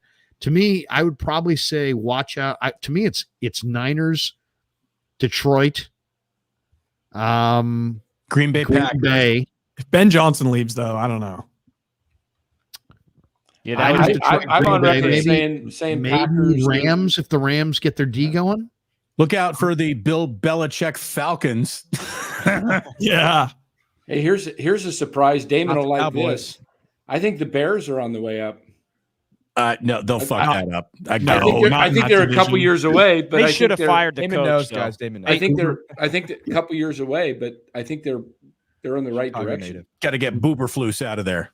James WF says Moody 52-yarder was the difference. Yes, He did bounce back. He was resilient. Holland Tracy, I think we need to roll with Beal. Young sucked. I wouldn't mind seeing Beal. Robert Beal's got a lot of talent. Titus Moeller, does Kyle really not have contingency game plans? Baller, I think you're muted. My bad. I got frustrated seeing our defensive ends being wiped out by wide receivers all game. Like the Niners DNs, it happened to Bosa once, Chase Young a couple times. It's like, man, pop these wide receivers, man. They couldn't set the edge. That's why Aaron Jones was crushing us tonight. Look at it this way. LaFleur has been able to sell his wide receivers on the concept of downfield blocking in a way that not even Mike McDaniel has been able to sell the Miami Dolphins. LaFleur really might be the best branch off the Shanahan coaching tree because that team's bought into every ounce of everything he sells them. Kyle says that LaFleur's a really good quarterback coach too, that he's great at coaching technique and footwork and all the kinds of things that go into good quarterback play. And I think you can see it. I mean, look at the improvement of Jordan Love. Yeah. Rocky Van Wagner, Purdy clutched up and won. All that matters today. Yeah. Right. I mean, there's no question. I mean, if we're a bottom line deal, I mean, here's the thing. There's so many people. Purdy played great at against Minnesota, but he threw interceptions late and people crushed him. Purdy played, bad against Cleveland, but he came through late but Moody missed the kick. Purdy played terrible tonight. Maybe the worst game I've ever seen him play, but he did it in the moment that mattered. And it's like, what do you want? I mean, this is like a learning curve. I know you're totally right. The man who's escaped the learning curve essentially for the first 2 seasons of his career is going through it a little bit right now. But this is, you want to talk about teams to bet on in the future? The Niners are one of them. If Purdy continues to get better and better and better, and I do believe he's going to do that, this team can be very special for a long time. Bazzi Mian, Niners tied for the most postseason wins at 37 with this one tonight, tied with Green Bay and New England. But the fact that Purdy is younger than Jordan Love, isn't that kind of weird to think about? I know. Into Quiet Us. This was the Browns game, but they won. Good for Moody. I'm Old Greg says Shanny play calls were trash. We all know it. Yeah, it wasn't a great night for Kyle, for sure. Mesru 01. Hey Kev, how'd the date go? Good. Look at Kev. Still dating. There you go. Kev's going to keep the dating part quiet. Words of wisdom. The wife and I are planning to go to Las Vegas. Who among you will me and Chade from Chat Sports for a drinky drink? Let's go Niners. We'll see. We'll see there. We'll see there. I know Damon's going. If the Niners go, we'll see you in Las Vegas. We'll make bad choices together. I'm trying to make my way there. I'm trying. JD, are you planning on going? I'm in. Yeah, if the Niners are going, I'm in for sure. So yeah, I'll come have a cocktail with any and everybody that wants to do it. We should do it. A lot of time on the road. Pick an event one night and we'll do it. Pick a spot, and I'm all over it with you guys. Are you sure? What if we say circus? Hey, if y'all are going to be there, I'll give you 30 minutes. Seriously, we could catch a disease from just walking across the carpet. I'll give you 30 minutes and have a shot off of Damon's bottle and then go on with my night. I'd love to see John walk into Circus and be like, all right, you guys, you boys got a half an hour. That's it. 30 minutes. One shot. Leave the bottle. Line them up. Yeah, I think there's a mold convention staying at Circus. AJ Lamb 88 says any Niners fan was nervous in the fourth, good or bad. We knew it was not a game we usually win, but the fact we pulled it out, who cares? We get to eat pig in a pickle and Greyhound with a smile. I think Niners fans were nervous right at that coin toss. I was nervous, man. I really was nervous. Tony Nagatani, Drake Greenlaw stopped Seattle on the third and one. On the 1 yard line in 2020 to go to the Super Bowl. Dre Greenlaw got 2 picks and won the game today. Will Dre Greenlaw go to Canton? I'll say this. Dre Greenlaw deserves to be a Pro Bowler. I mean, it's absurd that he's not. The guy's a bad A. He's a great guy, too. I love talking to the guy. That was insane. If you think back to, I mean, the guy just makes big plays in big games. I mean, he was right. a You've been in that locker room with me. I mean, you know, he's a great dude. Great dude. Great dude. Jim Molay, I'm spent, boys. Have a great night. Now that my blood pressure is back to normal, it's time for bed. Fun week of sports talk coming up. Go Niners, go Krug Show. Molay out. It's my good Sac State buddy, Jim Molay. Frank, Tom, Ocean, great show, Studs, and Larry. LOL, joking. Much love. Okay. Frank, you can't reuse that. You used that the other night. You got to come up with new material. I know all about that. OB1, I think Kyle Shanahan and Dre's situational football could benefit from meditation. Why doesn't Kyle Shanahan start Brock Purdy with easy passes to calm him in big games, rollout, etc.? That was the other thing I couldn't believe. Brock looked like his footwork was so bad. It seemed like it was screaming for a rollout, and he just didn't roll him out. How many times did Brock in this game drop back to pass, get to his spot at the top of the drop, and then see the pocket squeezing around him, and his feet were like in cement? I thought that was the most – when I go watch that game, I think that's the thing that's going to stand out, is that normally his footwork to escape, he'll get out of there. In this game, it looked like he got to the top of his drop and he seemed frozen. You know, Larry, two of his biggest plays tonight when he moved out of the pocket was the touchdown to Kittle and the run at the end of the game to the 6-yard line. Yeah. Oh, I love the run. I absolutely love the run. Matthew Rally, everyone thought it was going to be Eagles-Niners for a while, but the 49ers-Packers is the new 49ers-Cowboys. That's interesting. I kind of see that. Mr. High Life says, with all of our weapons on offense, it seems like we put too much on Deebo. No reason to fall apart and scrape out with a win like tonight. Still love them. Yeah. I'm old Greg. I bleed Niners, but this is it. It's this year or what?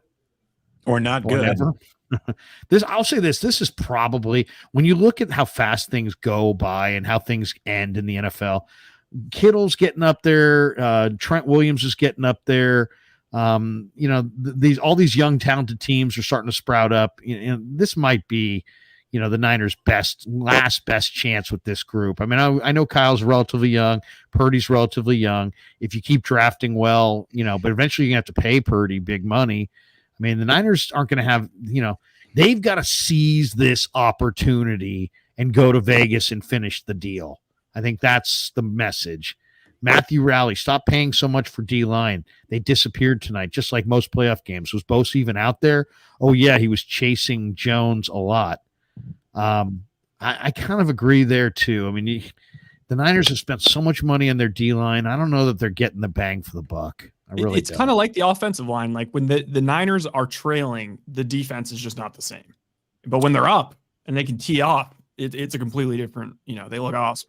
George Cribbs says, Hargrave play tonight? Didn't even hear his name called. I didn't either. And I was predicting all week. I was dead wrong. I was saying Hargrave was going to be a factor. I didn't see him be a factor. I did not have Sebastian Joseph Day getting first quarter snaps. That's another one that was shocking. I saw 69 out there. Yeah. That was crazy. Young Cobra A14, or Young Cobra 14 says, Hargrave, what an epic game from Greenlaw. I'm sorry. Hargrave was without a statistic tonight. Yeah. Dude, you're paying that guy a shit ton. Yeah, I really, and I'll say when I'm right. I got to say when I was wrong. I really thought he was going to be a factor this week, and he was not. What an epic game from Greenlaw. Young Cobra. Yep. Words of Wisdom says, Circa Legacy Club. I got your drink, gentlemen. He knows Circa. Look at it. Is that a spot in Vegas? Oh, so Circa's the place with Stadium Swim. It's one of the greatest sports books you'll ever walk into in your life. Well, explain. What do you mean? Instead of being a casino that has a sports book in it, Circa basically is a sports book that they built a casino around, and they also have Stadium Swim, which is all the pools in front of the huge board, and you just get to watch everything. It's very, very nice. Let me tell you, John Goulet, formerly of 95.7 The Game, is now the program director of VEASAN, which is it runs right out of the Circa sports book. So we will get some red carpet treatment should we go. Is it an outside pool though? It's too cold, right? It is an outside pool. It depends, and there's usually so many hookers there. They'll warm you up. Yeah, you might need some gloves, Larry. Kev will explain what hookers are later. Rocky Van Wagner says game went perfect for Green Bay. We'll kill them with Deebo. Hopefully Deebo returns. Micah Cervantes, the run D is concerning for our Super Bowl chances. What do you guys think of the run D? Not good. Wasn't good. Horrendous. Wasn't good. But I mean, how much of that was just Jones is really good? Because he had some cutbacks that were ridiculous. Well, a lot of it was Baller, what he said about the edges. I mean, the Niners just got I can't remember the last time the 49ers got dominated on the edge and just inability to set the edge over and over and over and over and over. I mean, that was not like the team that we know that was out there tonight as far as the run defense. They got annihilated. And what's scary is Detroit has two backs to pound. Yeah, they can run it for sure. Too. And they're physical. And like that was the one big, just real quick takeaway for me is if they end up playing Detroit, that matchup is more difficult based on what Green Bay was able to do tonight in my mind. Like that, I know I've kind of poo-pooed Detroit. I think they're going to win tomorrow. I'll be the first one to admit that I've kind of poo-pooed them, but I think could make the case that they've had things kind of break their way now to where they play a decent game tomorrow. They're coming out here and suddenly they have the potential to have the ability to hurt the Niners. Like their strengths can be the Niners' weaknesses, especially if the Niners aren't going to stick to the run and can't throw at the level they need to. Because the one thing the Lions are shitty defensively, but they do stop the run. So if they can stop the run against the Niners and Purdy's all over the place like he was tonight, and Hutchinson's maybe wreaking havoc over McKivitz, and then that game can get a little weird. And they'll stick to the run. They'll have a good offensive game plan. Well, their offensive line is stout. Yep. Oh, I mean, three Pro Bowlers, a couple All Pros, right? They can look at a lot of the things Green Bay did tonight, I think, with their personnel and try to implement it. The best unit on the field tonight was the Packers' offensive line. Until Zach Tom went down, and it seemed like when he came out, the Niners had a little bit more success rushing Love in the fourth quarter. Titus Moore sent some pressure too. They did timely pressure from Wilkes when he was up against it. No, that's a good point. Titus Muller's model for the 49er D-line rush. We almost got there. Oh, God, sounds terrible. Titus Muller, what's your favorite Brock Purdy play of the game-winning drive? I like the run. Man. He was like disregard for his body. It's like he was out there like, hey, man, I want this. And I always like to see a quarterback that's willing to take a hit for the win, and he was. I also love the throw to Ayuk.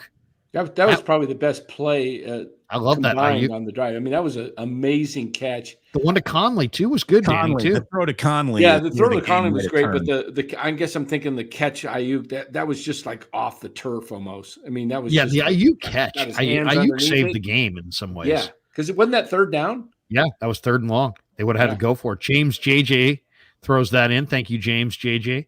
Jason Ryback says, Larry, where is Big Dom eating and watching Tampa tomorrow? He cursed the Eagles for life. Big Dom. Let's leave Big Dom alone. He's probably in the back room at some deli playing cards in South Philly. James Foster says, Logan over Brown. How are we feeling on that? I was a little shocked by that, but I interviewed Logan on Thursday, and he kind of indicated that we may see some three safety looks. But I mean, I don't know. I like Jair Brown's ability against the run.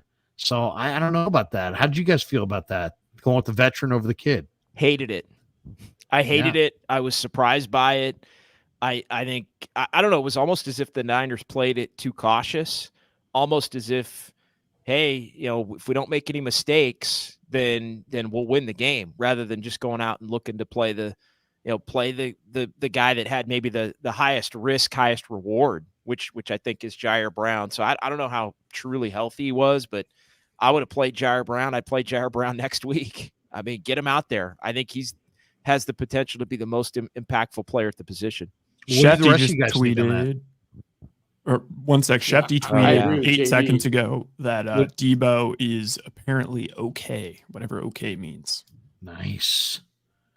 Nice. Yeah, told One thing I members of didn't the like- organization he was okay, is what Schefter says. That means he's going to go. They need him. Come on, guys. They need Deebo if they're going to get this thing done. They do. One thing I didn't like about how we used the safeties was, did you guys notice how many times Tayshaun Gibson was lined up on a slot receiver? Yes. Like, that's a mismatch. And I know there was a PI that got hit on Gibson one time, but he was constantly lining up one-on-one with a receiver. And Gibson's too old for that. That was making me nervous. And sliding maybe more than anybody. It felt like he had salami on the bottom of his cleats. He's just sliding everywhere. I know. I agree with that too, Damon. I thought his footwork out there, he looked very much like he was having a heart. Didn't he go down on the touchdown? Yes. Didn't he fall down on the touchdown? Yep. Yeah. I mean, that was what when I saw the rain coming down, I thought, oh, you know what? That's the equalizer, because you don't know who's going to be able to keep their feet and who's going to go to the ground. And it creates a level of randomness to this whole thing that, this was anybody's game. I mean, the Niners were so freaking lucky tonight to escape the way they did. Dude, you had Mooney Ward fallen down on a huge gain for the Packers tonight. Yes, yes. I mean, dude, I don't know who the equipment manager is, but he had a bad night. Everyone on the Niners pretty much had a bad night tonight. I didn't see the Packers, who are used to elements, slipping all over the field tonight. I didn't. No. It's the Niners. They don't. Levi's is built on an Indian burial ground. That place sucks. If you really think about this game, it's amazing the Niners won. The Packers were so much sharper. They were so much sharper. They looked better. Their run game looked better. Everything that they did looked better. Love looked better than Purdy. Jones looked better than CMC. Their receivers looked better than ours. Their line looked better than ours. Their D-line seemed like it was more impactful than ours. I mean, they looked better. The one area where the Niners were better, clearly better, Warner and Greenlaw. Warner and Greenlaw were really good, and the Packers, Quay Walker got hurt. Devondre Campbell's old. Somebody make heads or tails of this one. James JJ, can 8 women in room 7 are attractive? What? That's Amy Trask. That's a reference to Amy Trask. I'm not aggressive with lab. Anybody? Aggressive. So it's like 8 women are in a room. 7 of them are attractive. Oh, I got you. Comma. Use a comma. I got you. Yeah, and I don't know what about the second part. That part. I don't know the second part. Yeah. It reminds me of when we used to drink Lucky Lager and you had those caps.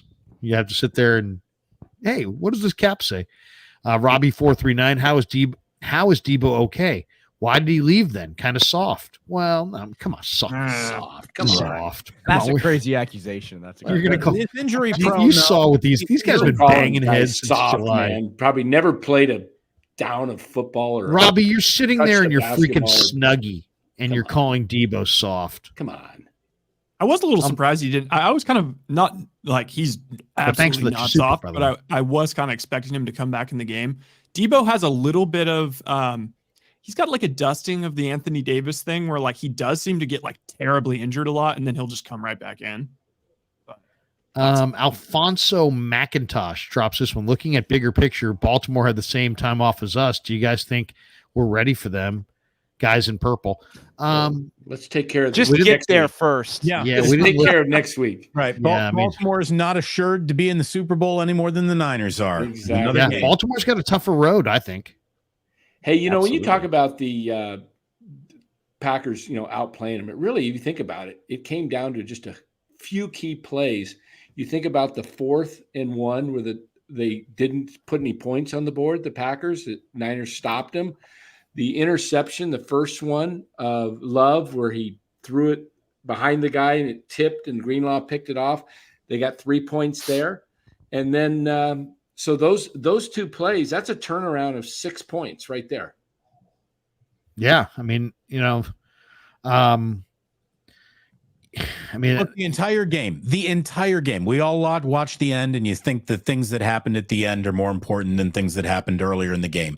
This game was won, but for one thing: 3 early red zone trips and only 6 points. Yeah, for the Packers. If the Packers put a stranglehold on this game with multiple touchdowns early, the Niners are donezo. Done. Yeah, it's maybe not Dallas, but it's close to that, honestly. Yep. I mean, it really would have felt that way in terms of the domination. A lot of Windows talk. And Tony Nagatani says, who is the Niners DC next year? Wilkes needs to go. Really? Wilkes needs to go? You think Wilkes is going to get a job? No. I don't think he's going to get. I think he's going to be a token interview. Yep. I think a popular token interview who doesn't get hired. Correct. I think that, you talk about the rain and being the equalizer. That interception, the first one from Love, was totally the rain. The ball slipped obviously out of his hand because he threw it terrible. It was just a short little throw, and it was off target, and that was, a huge part tonight. When you saw that rain, I was feeling the same thing. I thought it felt like the heavens had opened and it started dumping, and it was like, oh wow! Right after the Niners scored, didn't it open up more? Yep, it worked out great. Yes, it did. It was like the 12th man. It was just coming down. It reminded me of the game 7 of Scudero. The NLCS when the Giants were pounding the Cardinals. Scudero looking up in the rain. Coming back from 3-1, and it was just pouring down rain. I got a question for you guys. How would you grade out the fans tonight? I look at some of these other venues, and it just seems like the place is going nuts. Now, granted, truth be told, I'm sitting in the 8th floor of the press box. The press box glass is like, the glass probably between at prisons, it's like 6 inches thick of, glass. I mean, you can't hear anything through that glass. So maybe the place was going crazy, but I thought Green Bay kind of took the crowd out of it in the first half, and it seemed very, very quiet. And obviously they went crazy at the end, but I think the stadium got tight. Yeah. I didn't think the fans were bad, but the Niners didn't give the fans an awful lot to root for, and the place got tight. Niner fans were immediately worried. I mean, immediately. The way the Packers went down, and even though the Niners held them to a field goal, the way that they went down immediately, I mean, the Niners were getting gashed in the running game. They were committing penalties. Charvarius Ward had the big PBU in the end zone, but immediately going down, I think there were enough Niner fans that were already a little worried about what they had done to Dallas. And they thought, oh shit, like right away. And then the Niners come out and they get the ball and they punt immediately. And Brock nearly throws a pick, and Deebo Samuel's injured. And so I think immediately Niner fans were like, oh shit. And the game they ended up winning, but there was never really truly a point in the game where it felt like the fans believed the Niners were going to win the game until Dre Greenlaw picked up that second interception. And he was dead silent at the end. The ball. The Niners were only in control of the game when they hit victory formation. Yeah. The only time they were in control of that game. Seriously. Yeah, they went up 14-13. That was the other time. Kittle broke off the big one. McCaffrey took it to the house. And then immediately the long kickoff return. So the Niners are up 14-13. You're thinking, all right, maybe they get a stop here. They go score again. They go up 8 or something like that. But immediately, long kickoff return. The Packers answered in a blink. They get the 2-point conversion, and then the Niners had to punt after that. So even then, that was really when it was like, oh, these guys might be they were a play away. The Niners were a play away from being done. It felt like all night long. Were you thinking about that 21 game where the Niners kind of won that freak game with the block punt, like the reverse of fortunes? Did you feel like it was the higher seed? The other one I was thinking about all night was Aaron Rodgers. Brett Favre dominated the Niners, right? Brett Favre won 4 out of 5 games. Rodgers, the Niners dominate Rodgers. I kept thinking all week, and independent of anything, maybe Jordan Love's going to own the Niners in a way that Aaron Rodgers didn't, but Brett Favre did. Just the change of. For whatever it was, the Niners had something on Rodgers. He could be the MVP of the league. He could be a guy that looked borderline washed. Didn't matter.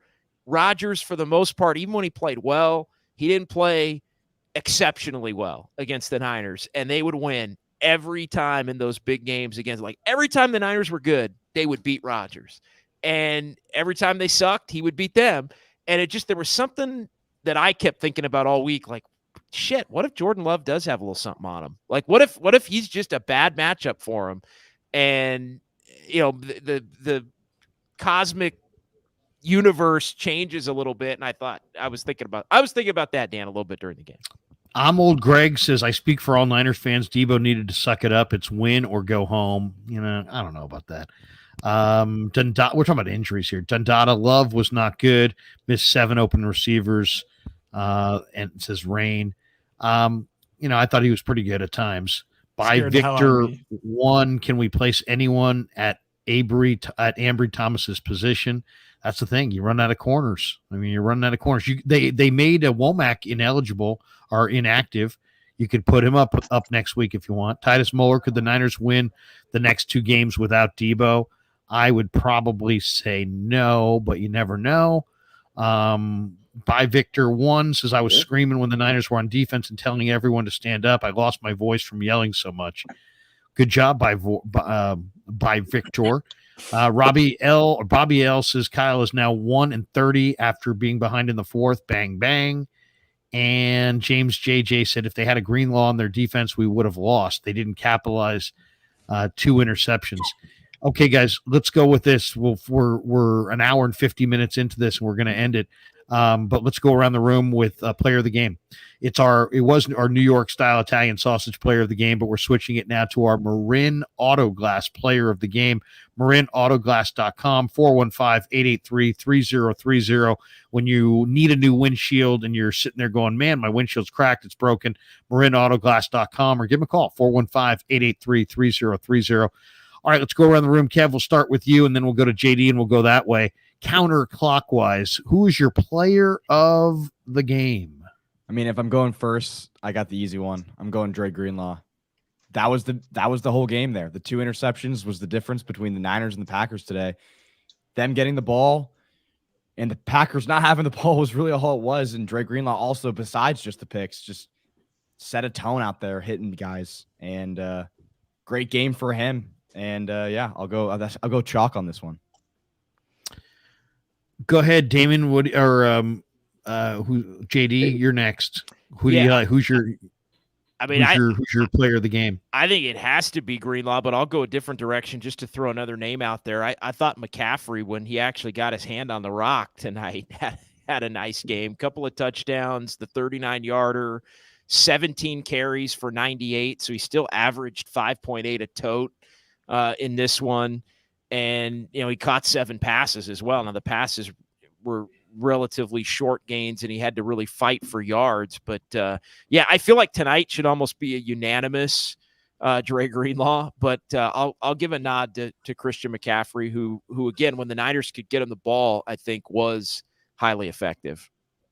I think there are only 2 other possible options because McCaffrey and Greenlaw are 1B.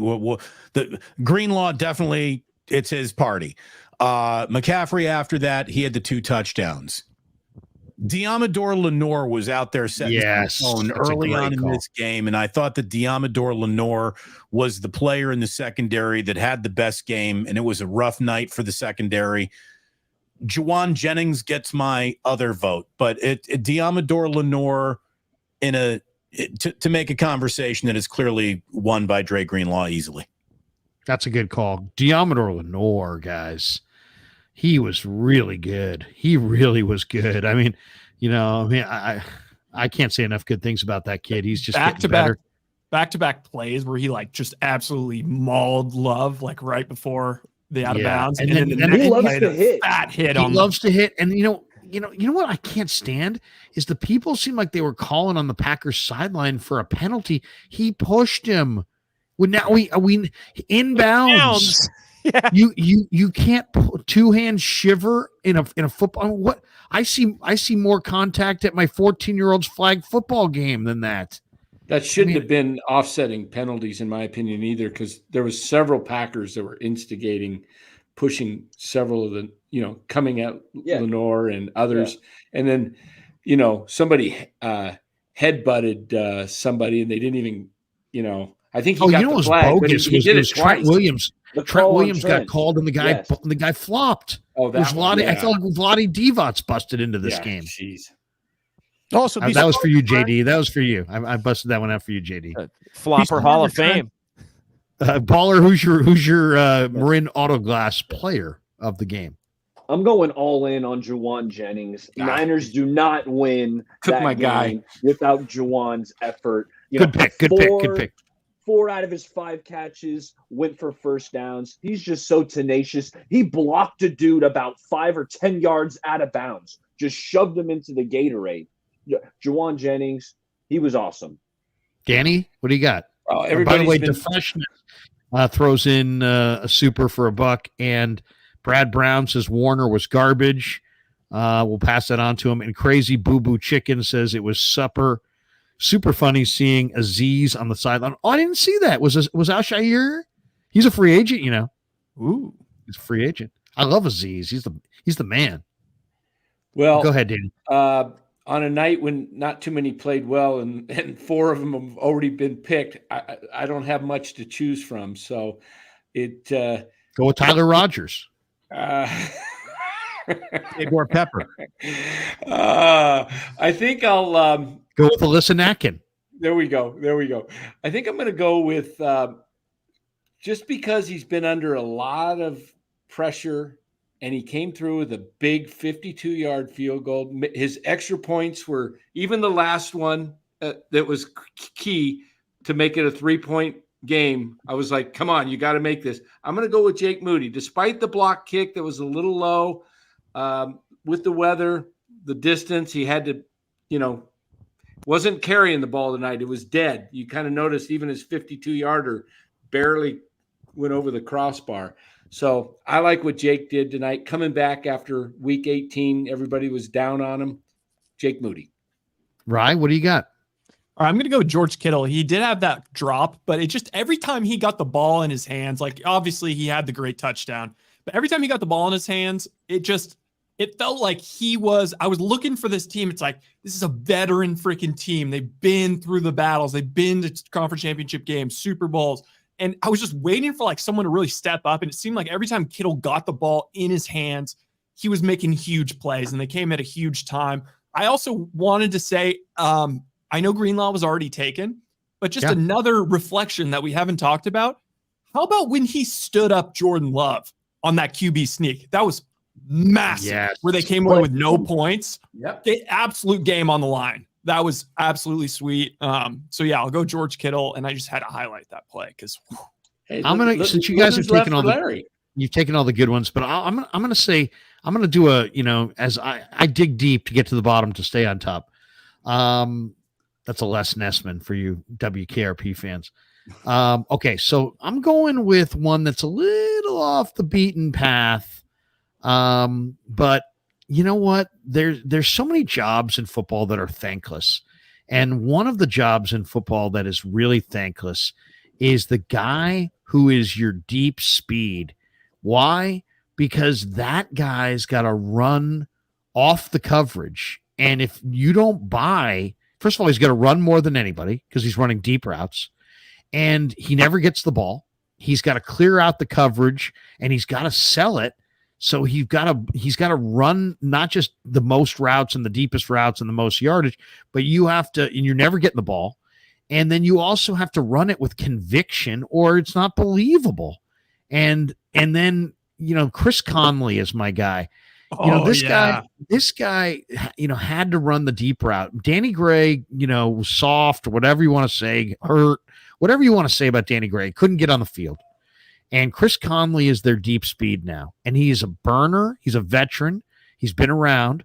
And you know what, man, and Kittle talked about it in the postgame. He's like, man, he runs those deep routes with conviction and makes people honor them. And he creates space underneath. It's a very selfless role. And then think about it. You never get the ball. It's the biggest freaking game of the year. Your team's season's on the line. And here comes the ball coming at you for a 17-yard gain. And he plucked it out of the sky and made the catch. He was targeted one time tonight. He caught that ball for 17 yards. And it's a thankless position. It's a thankless duty. And man, I'll say this too. This is a hard sport if you don't get reps. And to not get any reps at all And then all of a sudden, here comes in a big situation. Here's the ball's coming your way, and you sure as F better freaking catch it. And he did. So I'm just gonna, Chris Conley, if you're watching the Krug show, a little shout out for, you brother. I appreciate what you do, and I appreciate that. And shout out him for holding it down for a dying breed, the wide receiver wearing a number in the 80s. Yeah, you just don't see it anymore. Old school. I like that. Before I promote all your guys' channels and tell you about tomorrow's wake up show, I'm Old Greg says, F Brad Brown. Warner is the guy. Who's Brad Brown? Was somebody in the chat said that? Leroy Brown or what? No, because I think Brad Brown in the chat probably ripped Warner. DeFreshness 2006, as Purdy was 0-3 in the regular season without Deebo. That's interesting. I'm Old Greg drops this one in. Also love you, Brad Brown. We won. Okay, so and go for broke. Go for broke. We're not going to be able to get out of here. Goat for broke. He says, to think that the last time the 49ers lost a divisional playoff game was the 2002 season. Yeah, it's been a while. 49ers last playoff home loss. Do you guys remember that? I do. It's a Kyle Williams game. Yes, it was. Kyle Williams game. It was Alex Smith 0 for 13, I believe, or 1 for 14 or something like that on third down conversions. New York Giants NFC Championship game at the Stick. 12 years ago Monday. 2012. Yep. Oh, by the way, my buddy Chris Townsend sent me a note today that I thought was really interesting. I wanted to share with you guys. Do you know that yesterday was the anniversary of the 84 Super Bowl? So think about how football's changed. We're not even at the division round yesterday, and the Super Bowl was played in 1984 on that date. It shows how the season has grown, and it's now moved from mid-January to mid-February. Yeah, by the end. And Monday is the anniversary of the Joe Montana to John Taylor Super Bowl. Crazy on the 22nd. Right. Dude, they're going to add more game. The Super Bowl and the Final Four are going to be on the same weekend one year. You watch. Seriously. NBA Finals at the trade and baseball trade deadline. All right. All these guys are fantastic. Damon and I will be appearing tomorrow. We're not going at 8 a.m. We're going at 9 a.m. Because, God, could you imagine how brutal that turnaround would have been if they had lost? Oh, my God. But anyway, 9 a.m. tomorrow on both of our channels. Wake up. And we'll talk Niners, and we'll rehash this game, and hopefully all of you guys can join us there. And I'll duck out after this so everyone can get their goodbyes. But at 8 a.m. on Monday, we'll be back at it to start previewing what the NFC title game will be. And we will know it by 8 a.m. on Monday. But 9 a.m. wake up Sunday. 9 a.m. Sunday, 8 a.m. Monday. And everybody join Damon's channel. There's 2,500 people in the room right now. Damon, tell people the name of your channel if they don't already know. I'm sure many of them already do. But promote your channel and tell people where they can find it. And what you produce on it. You can find me on YouTube. There you go. Damon Bruce Plus, basically. Yeah, Damon Bruce Plus is where you can find it all. And thank you so much. It's been an incredible year. It isn't over. The Packers were better in the Niners tonight. The Niners are lucky to be moving on, and a little luck this time of the year ain't a bad thing at all. It's good to win in the postseason, no matter how it happens. So we'll talk to everyone at 9 a.m. Great to see you guys all the way around. Cheers. Have a great night. Bruce. See you, Damon. Great, Damon Bruce.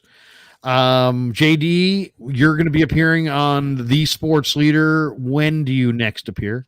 Yeah, actually, no, not tomorrow, because tomorrow's Sunday. It's going to be Monday. You get a day off? What the heck? This felt like a Sunday. I no do. Days off. I do have a day off. I'm going to enjoy some football tomorrow, man. Like on the couch with a couple of brews, and yeah, I can't wait. It's going to be a couple of really good games, especially the late game, the AFC game, the Chiefs and the Bills. But no, I'm going to be on KMBR on Monday with Papa and Lund at some point to be probably around 1:00 with them, and then our Dubs OT coverage for those that are looking for some Warriors coverage when the Warriors do resume. On Wednesday, likely they'll be back in action against the Hawks. You can check me out on the KMBR YouTube page there. immediately following every Warriors game is when we go live, both on the radio and on YouTube and Twitch and all of that. But I'm going to be down at practice all week. Awesome. Now that there still are practices to be had. So look for me there Wednesday, Thursday, Friday. We'll see you then. You're the man, brother. Heard you earlier today doing the pregame with Marcus. You guys were sounding great. Yeah, and look for that next week also. Time to be determined, but that's a 3:40 kick, so at some point next Sunday as well. Sounds good. We're going to walk out together, JD. We'll see you in a few minutes. Appreciate you. Thanks, everybody. All right, there you go. Great, John Dickinson. He's a great follow on Twitter. Baller, Bay Area Baller 18. Great channel. Baller has been with us all season long with me and Kev and Danny and Rye. Baller, tell people about your channel and what you got cooking next. That's right. Hey, Bay Area Baller 18 is where you can find me. I'd love all you guys to subscribe. We're almost to 2,000 subscribers, so come on over. Hey, this game, it wasn't pretty, but you know what? Games like this build callus, right? Pressure makes diamonds. They needed a game like this. This team is even more battle-tested. I've been saying all year, I feel like this is the year this Niners team is going to win a Super Bowl. And to get there, you probably had to win a game like this. So love to see it. I'm glad, the season is still alive and I still get to talk to you fellas next week. I'll be live Monday night with 3 of my buddies, the Straight Out of the Bay crew, 8 p.m. We'll be there. Hopefully you guys can join us. Bay Area Baller 18 puts out great content. Baller, have a great night, brother. Thanks, guys. See you, Baller. Danny, the great Dan Cochimilio will put his channel up top there. It's NorCal Sports Network, so you can see it. Danny talks a lot of baseball and talks a lot of Niners and Warriors and all Bay Area sports. Danny, when do you go next? And tell people what they can look for this week on your channel. Yeah, we'll go Monday night again, 8:30 Pacific time, and we'll be, you guys talking a lot of Hummel? Oh yeah, Cooper Hummel. Yeah, love that pick. Love that pickup, Cooper Hummel. Yeah, I've been trying to take down Farhan the last couple of days. I hope you can appreciate my work. Yeah, I do appreciate the support. Yeah, I know that. No, I'm not. I'm good. I'll pass on Dan's channel. Yeah, Cad V20. He's a Farhan homer. He's been ripping me all night in your chat because he's one of the Farhanians who loves the Giants finishing in 4th place. Well, it's probably not a fan of Farhan. It's probably Farhan's burner. Might be Farhan's burner. Yeah, he hasn't said one good thing tonight about football. I don't think he knows a lot about sports. He's just, doesn't know the game, but whatever. He's in here. We love you, Danny. What do you got? When are you going live next? Monday night, 8:30. Yeah. Danny, have a great night, man. Yeah, we'll have you on one day next week when the Giants pick up Johnny Smith or something from the Blue Jays AAA club. I just booked Devin Sweet to come on my show, okay, but I realized that he's now been DFA'd, so I have to probably cancel that. Darn, one. It's amazing. Okay. Devin Sweet, we barely knew you. We barely knew you. Yeah. You came and you went, and then look at that, and then Danny was gone. Right? Whoa! Now we're full screen mode.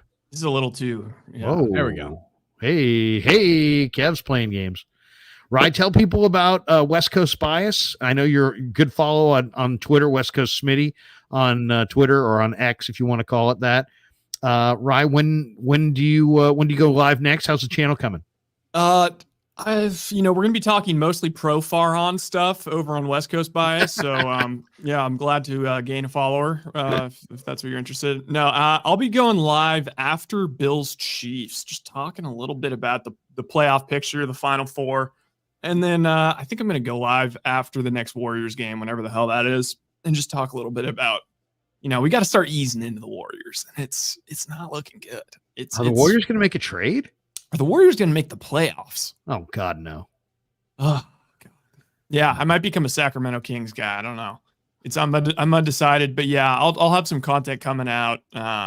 Been slacking a bit, but yeah, I'd appreciate a follow. Should be fun, just goofing around and talking sports. Hey, man, we always love you in here.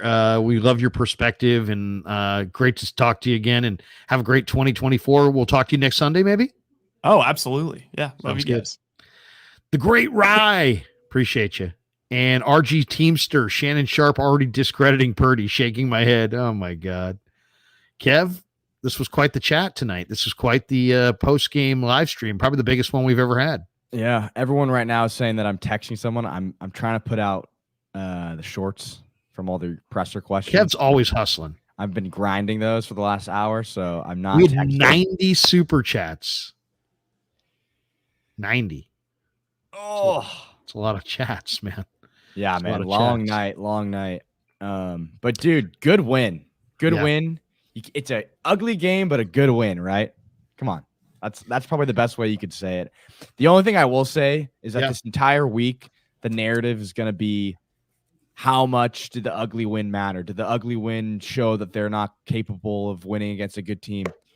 All I'll say is that if you came into this week saying that the Niners were going to beat the Packers 50-0, but then now you're going to say, hey, don't talk bad about Purdy in this game because he didn't have a bad game. They won the game. It's like, dude, did you think they're going to win by 50, or did you think the Packers were a legit contender? And I think that's the thing that you got to debate.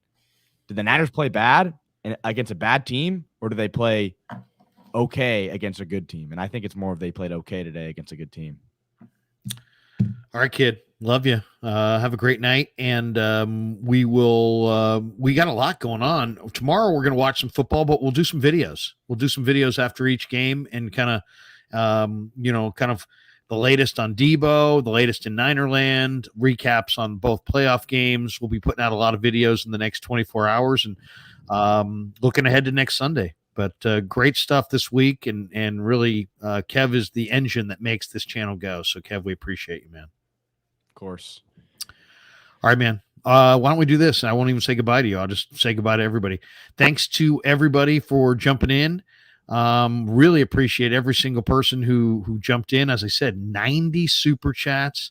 I think the most people we've ever had. Well, I don't know if it's the most people we've ever had, but we had close to 3,000 people in the room tonight.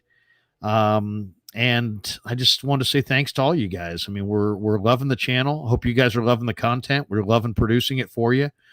Crazy Boo Boo Chicken says 91st Bang Bang. Love this team. I'm not sure what that even means, but what the heck? Tom Pierce says, great show tonight.